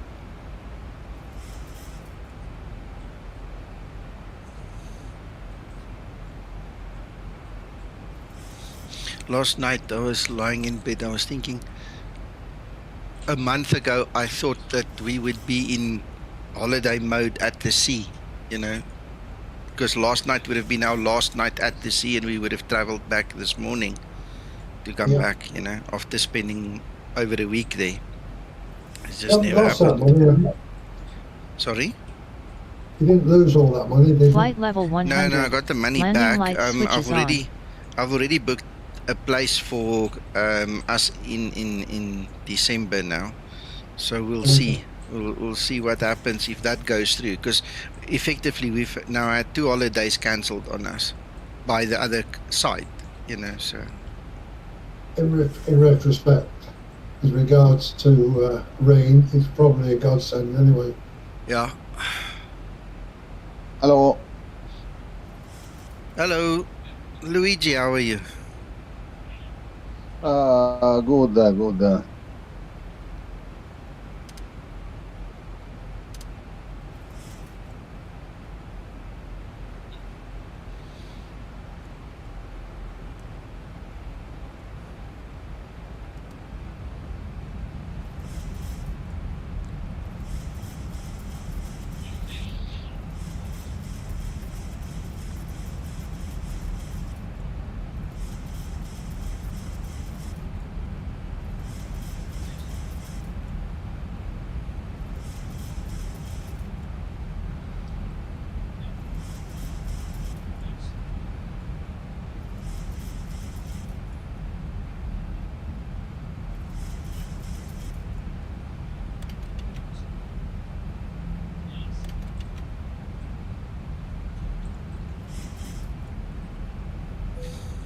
sort of audience did you get this morning, Nico? I think maximum was about 20. It's very slow take up this morning. Okay. But you see, Uncle John, it's because I was late. Usually the people get the notice like before I start. Now everybody only got the notice after I started. It was just, this morning was a terrible late sleep, eh? Never mind, not to worry. Probably a lot more people will see the stream anyway because I'm going to put it up on Sure. there. Yeah, and I think what we need to do is maybe Approaching do a transition. stream tonight as well, Uncle John, so we can do the Americans this time and give them a chance to win some of these licenses as well. You know, but you need to give me a time and a route. Yeah, well, I mean, it doesn't have to be a group flight. I can do it solo, or you can join me, but 1600 Zulu is always a good time, and then I'll have to think about the route because it'll be a US one. Okay, well, as soon as you got the route, send it to me and I'll promote it. Yeah.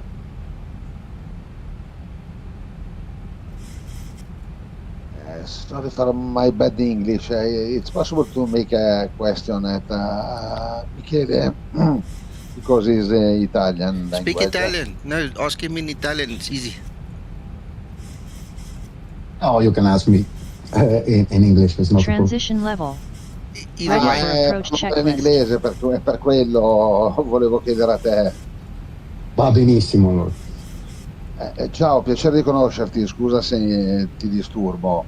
Una cortesia, io credo di avere un problema col discorso del meter sul primary flight display. Potresti buttarmi un occhio veloce, cortesemente? Non ho capito cosa intendi. Sul primary flight display nell'app o dove?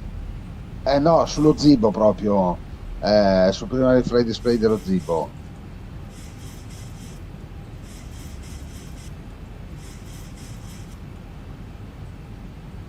Ok, so PFD, che tipo di problema? Temo che non mi indichi il discorso nuvole, zone rosse e viola piuttosto che arancione. Ma sai che credo anch'io di avere questo problema. Infatti, se adesso io vado sul weather panel, vedi, sono in auto, ho fatto tutto il volo con delle nuvole, non ho visto niente, vedo qualcosa quando vado in map, ma ovviamente è chiaramente una mappa geografica. Dovremmo chiedere in realtà a Nico questa cosa. In realtà era qualcosa che io stesso volevo chiedere. Rispetto per esempio a Tolis, dove vedo chiaramente il meter corretto, io su PFD non vedo niente di particolare, a meno che vado su map mode, ma map mode non ha niente a che fare con il meta stesso. Ah, bene, guarda, la tua risposta, nonostante sia negativa, mi conforta, perché allora è un problema dello Zibo proprio, nel senso, ho notato che a volte andavo dentro in nuvole dove me lo segnava Navigraph, me lo segnava Ivao, le charts Navigraph, eppure io zero, cioè non vedevo nulla. Sì, succede anche a me, lo chiedo dopo a Nico, cerco chiarimenti, non so, forse qualcosa specifico del 737, ma non so. Tu sei pilota commerciale? Ma io sono un umile simulatore. Ok, no, era per sapere, perché sicuramente, per esempio, c'è Salvatore anche del gruppo, lui è pilota Ryanair. Bisognerebbe capire questa cosa qua. Io sono un po' abituato a usare anche il Tolis eccetera e non ho questo problema. Qui io non ho mai visto il weather, non ho mai visto le condizioni weather. Of course è abilitato il weather sull'EFIS, ma niente, chiediamo dopo, va bene? Ok, grazie mille. No, comunque una volta, un po' di tempo fa, funzionava benissimo. Questo sono certo, perché l'ho imposto sempre su VXA così, però ultimamente no, non va, non capivo se ero io che avevo sbagliato qualcosa o che. Comunque ti ringrazio. Figurati, chiediamo, dopo ci sentiamo. Ma sta facendo la diretta, Nico? Sì, sì, live sulla diretta. Ah, urca, perché non mi è arrivata la notifica di YouTube.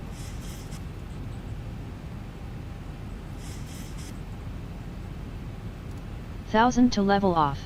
Right, I'm about to land, gents. And we've got Mattia there on stream, also Italian. Welcome, Mattia.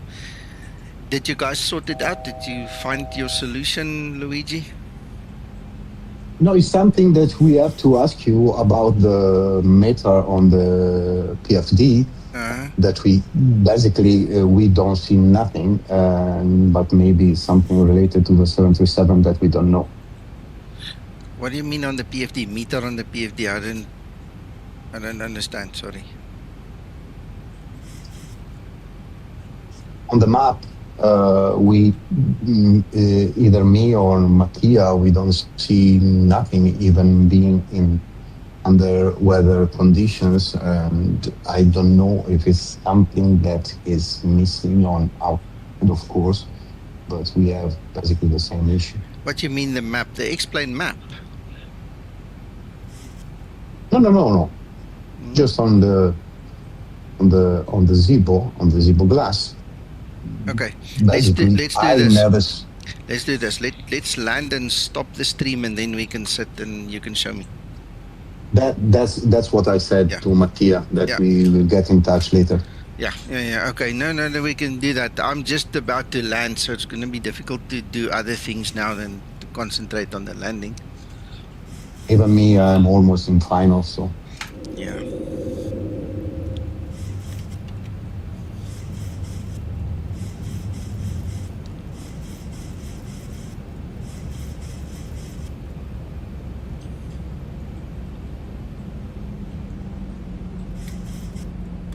Radio altimeter.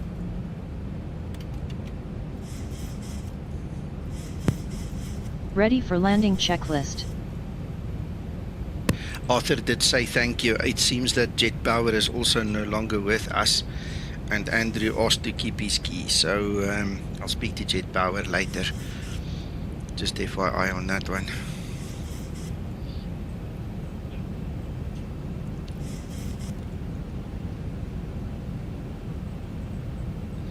There you go. Jet Power sent me a message so I can send you your key.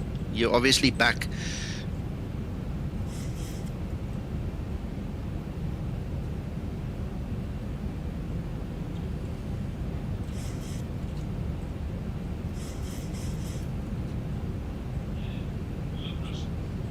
Yeah, thanks for participating in the raffle. Cabin crew, take your seats, prepare for landing.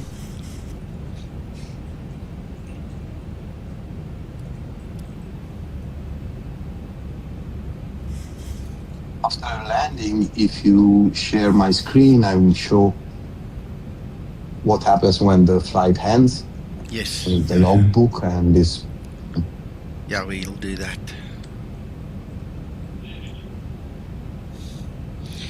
Jet Power, just give me a few minutes so I can just get my hands clear, because I need to go find it in our messages and then just copy and paste it to you. Okay. Same with you, Artie. Just send me a message there so I've got your contact details in front of me. I don't want to send it to the wrong guys.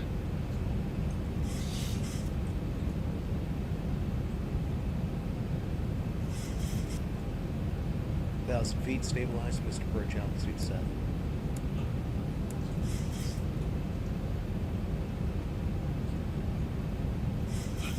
Approaching 09.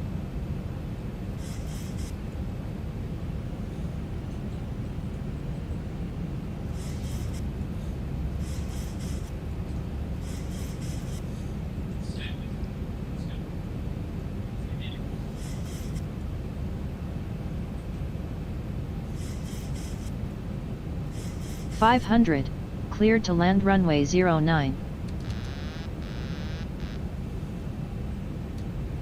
400. Approaching decision height 300. Minimums. 200. This is supposed to be an 8-knot wind, and I can tell you one thing, it's pushing me, eh? Pushing hard. 127 or 09. 09. 10. Thank you.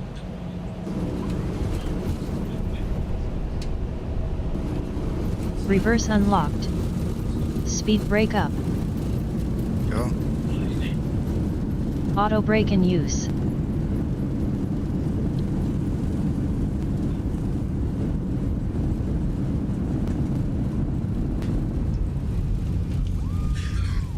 "60 knots.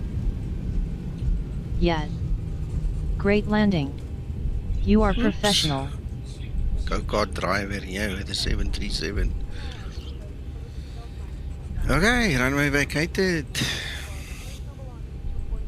After landing procedure. After landing procedure.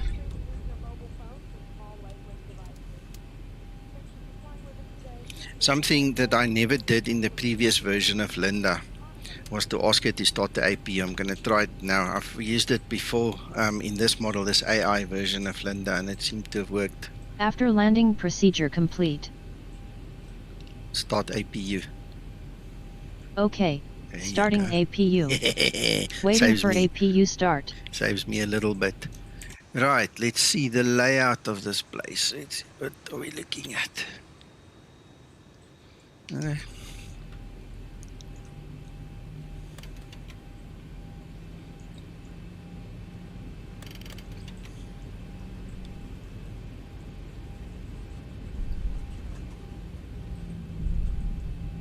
Flaps up and set.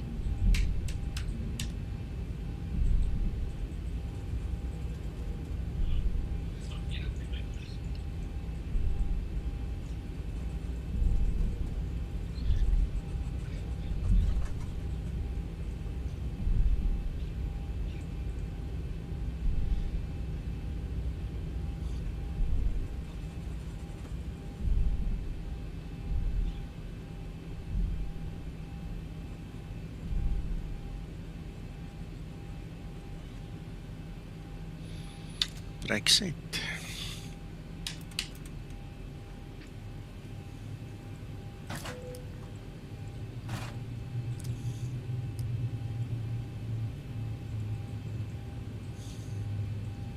Ready for shutdown procedure. Shutdown procedure. Shutdown procedure. Right, I'm streaming your screen, Michele.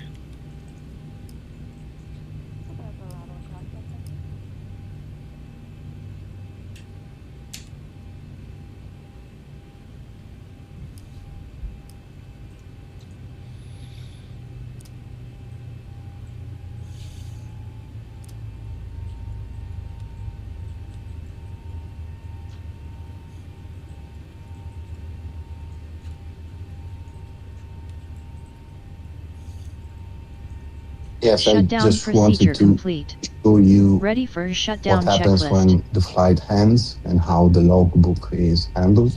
No problem.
That's so cool.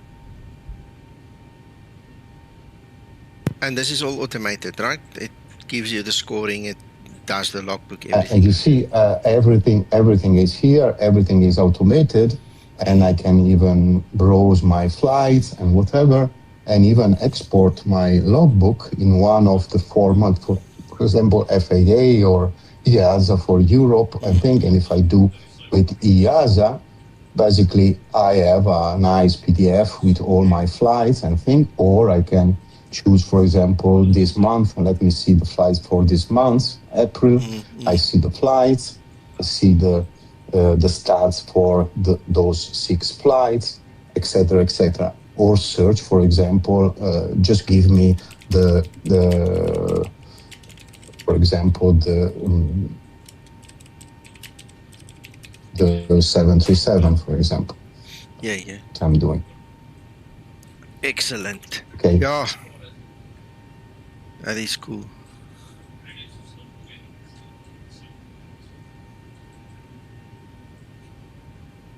You just need an iPad now, Nico. Yeah. Yes, you need one. Yeah. I still need $60 for the VA. We got $100 in on the request. If there's anybody else still feeling generous to want to help us fund the VA, we're $60 short, guys. That would really help.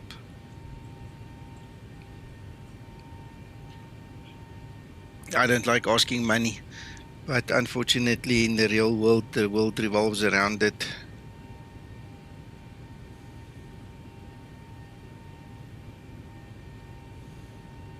You can always use I want to thank you for this stream because it was Michele, quite cool. I'm glad we said we wanted to do this. Okay. So next time you've got other stuff you want to tell us, you know where to find me. You just come. We'll do it again. I like what I see. I like your commitment. I like the whole professional side of things. You're a great guy, and I wish you great success with your product here. It looks amazing. I love it. I honestly would have used it if I had an iPad. I just don't have one. So you're welcome. Next time you want to share something, you just come around again. Tell me. Sure. It was a pleasure, and I think it's good. And if you consider that even not with the raffle, just to have the Zibo pack is €5, and I assure you, all of you, that it changes your life. It's not because I am part of the team that developed this, but really, I wanted this kind of tool since forever, because you might say, well, the best solution would be to have an hardware cockpit. Yes, of course. But even so, there is an issue. Because let's say that you have an MCP, you have the hardware FMC, EFIS, I think John has them. But the point is now what if now I want to fly a Nightbot? What if now I want to fly, let's say, a G1000 aircraft? So you see that the hardware thing is a solution, I might say, the perfect solution, but still, if you like to fly different kind of aircraft, can be a problem because you cannot have different setups or different. Let's say I want to fly an MD-11 tomorrow. Well, I cannot buy the proper MCP. I don't even know if it exists one. And so that's the point. In this case, you have everything there. We take care of everything, and by that I mean we take care of data refs and things. You don't have to be a nerd. You just have to load the app, load the deck for the aircraft you want to fly, and just fly. That's it.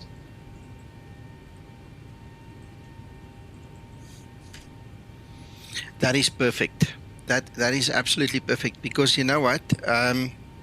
I started building a cockpit many years ago, and then I very quickly realized I'm running out of space. My small house just don't have room for a physical cockpit. So this is the next best thing, you know, space-wise, and like you say, interchangeability between multiple aircraft and things. When you buy or when you build a hardware cockpit, you also limit it to what that aircraft type is, you know. And in today's day and age, and the way most flight simmers do it, we all fly different aircraft, and you know, we want to experiment and things like that. This is the ideal tool to go with it, in my opinion. Absolutely. Change it. Yes, and in my case, for example, yes, now I've flown a 737, but I am a GA guy. I fly a 172 in real life. So I live, for example, in Malta, and Malta is very windy. Most of the time, you can't fly, and so it's my way to keep exercising and with the wind and with the weather and whatever. And I wanted the more realistic cockpit possible. I hate to use the mouse. I can show now, for example, a very simple deck. For example, this one is for the Seminole aircraft, and the Seminole is clearly a simple GA, but not so simple, because you have to. Yes, now the stream is gone, so I lost the connection. Let me do this, because just lost the. So it was coming, but late. I show you, for example, I have here all the things. Let's say that I want the Byron 58. Of course, he's telling me, look, man, it's not compatible. You are on the 737 and you're trying. Okay, I say, ignore this thing. And you see, now I have the deck for the Baron. I have the GNS, I have the radios, I have everything, I have the proper things, the batteries, and all that stuff. And this is very important, because you end up using your fingers, your hands, like you do. For example, I need to on the 172 to work very, very often on the GNS, on the 430. And to be able to handle this directly, and the autopilot and whatever, the ident, if I am on iVario, etc. And so that's why is a cool tool also for other situations. You see all the aircraft that I have here, even classical bush planes or something like that, or the A50 Diamond with the G1000, the controller for the G1000, and so you don't have to use knobs to enter waypoints or something like that. Everything. So basically, we have a huge library of ready-to-use decks. This is the whole library of all the aircraft you want. And if you are on a premium, if you have the premium version, you can create even your decks, let's say for a specific aircraft with specific avionics on it. And that's the point. So not only for the Zibo, not only for the Tolis or whatever. Yeah, that's nice. That is nice.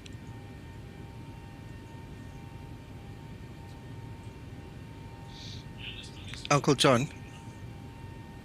That's me. Right, we must just remember to give Andrew his key. I've given RT and Jet Power their keys already now. But when you see Andrew in the week, tell him to contact me. If I don't get to contact him first, because I don't have any message history with him, so I don't want to send it to the wrong Andrew.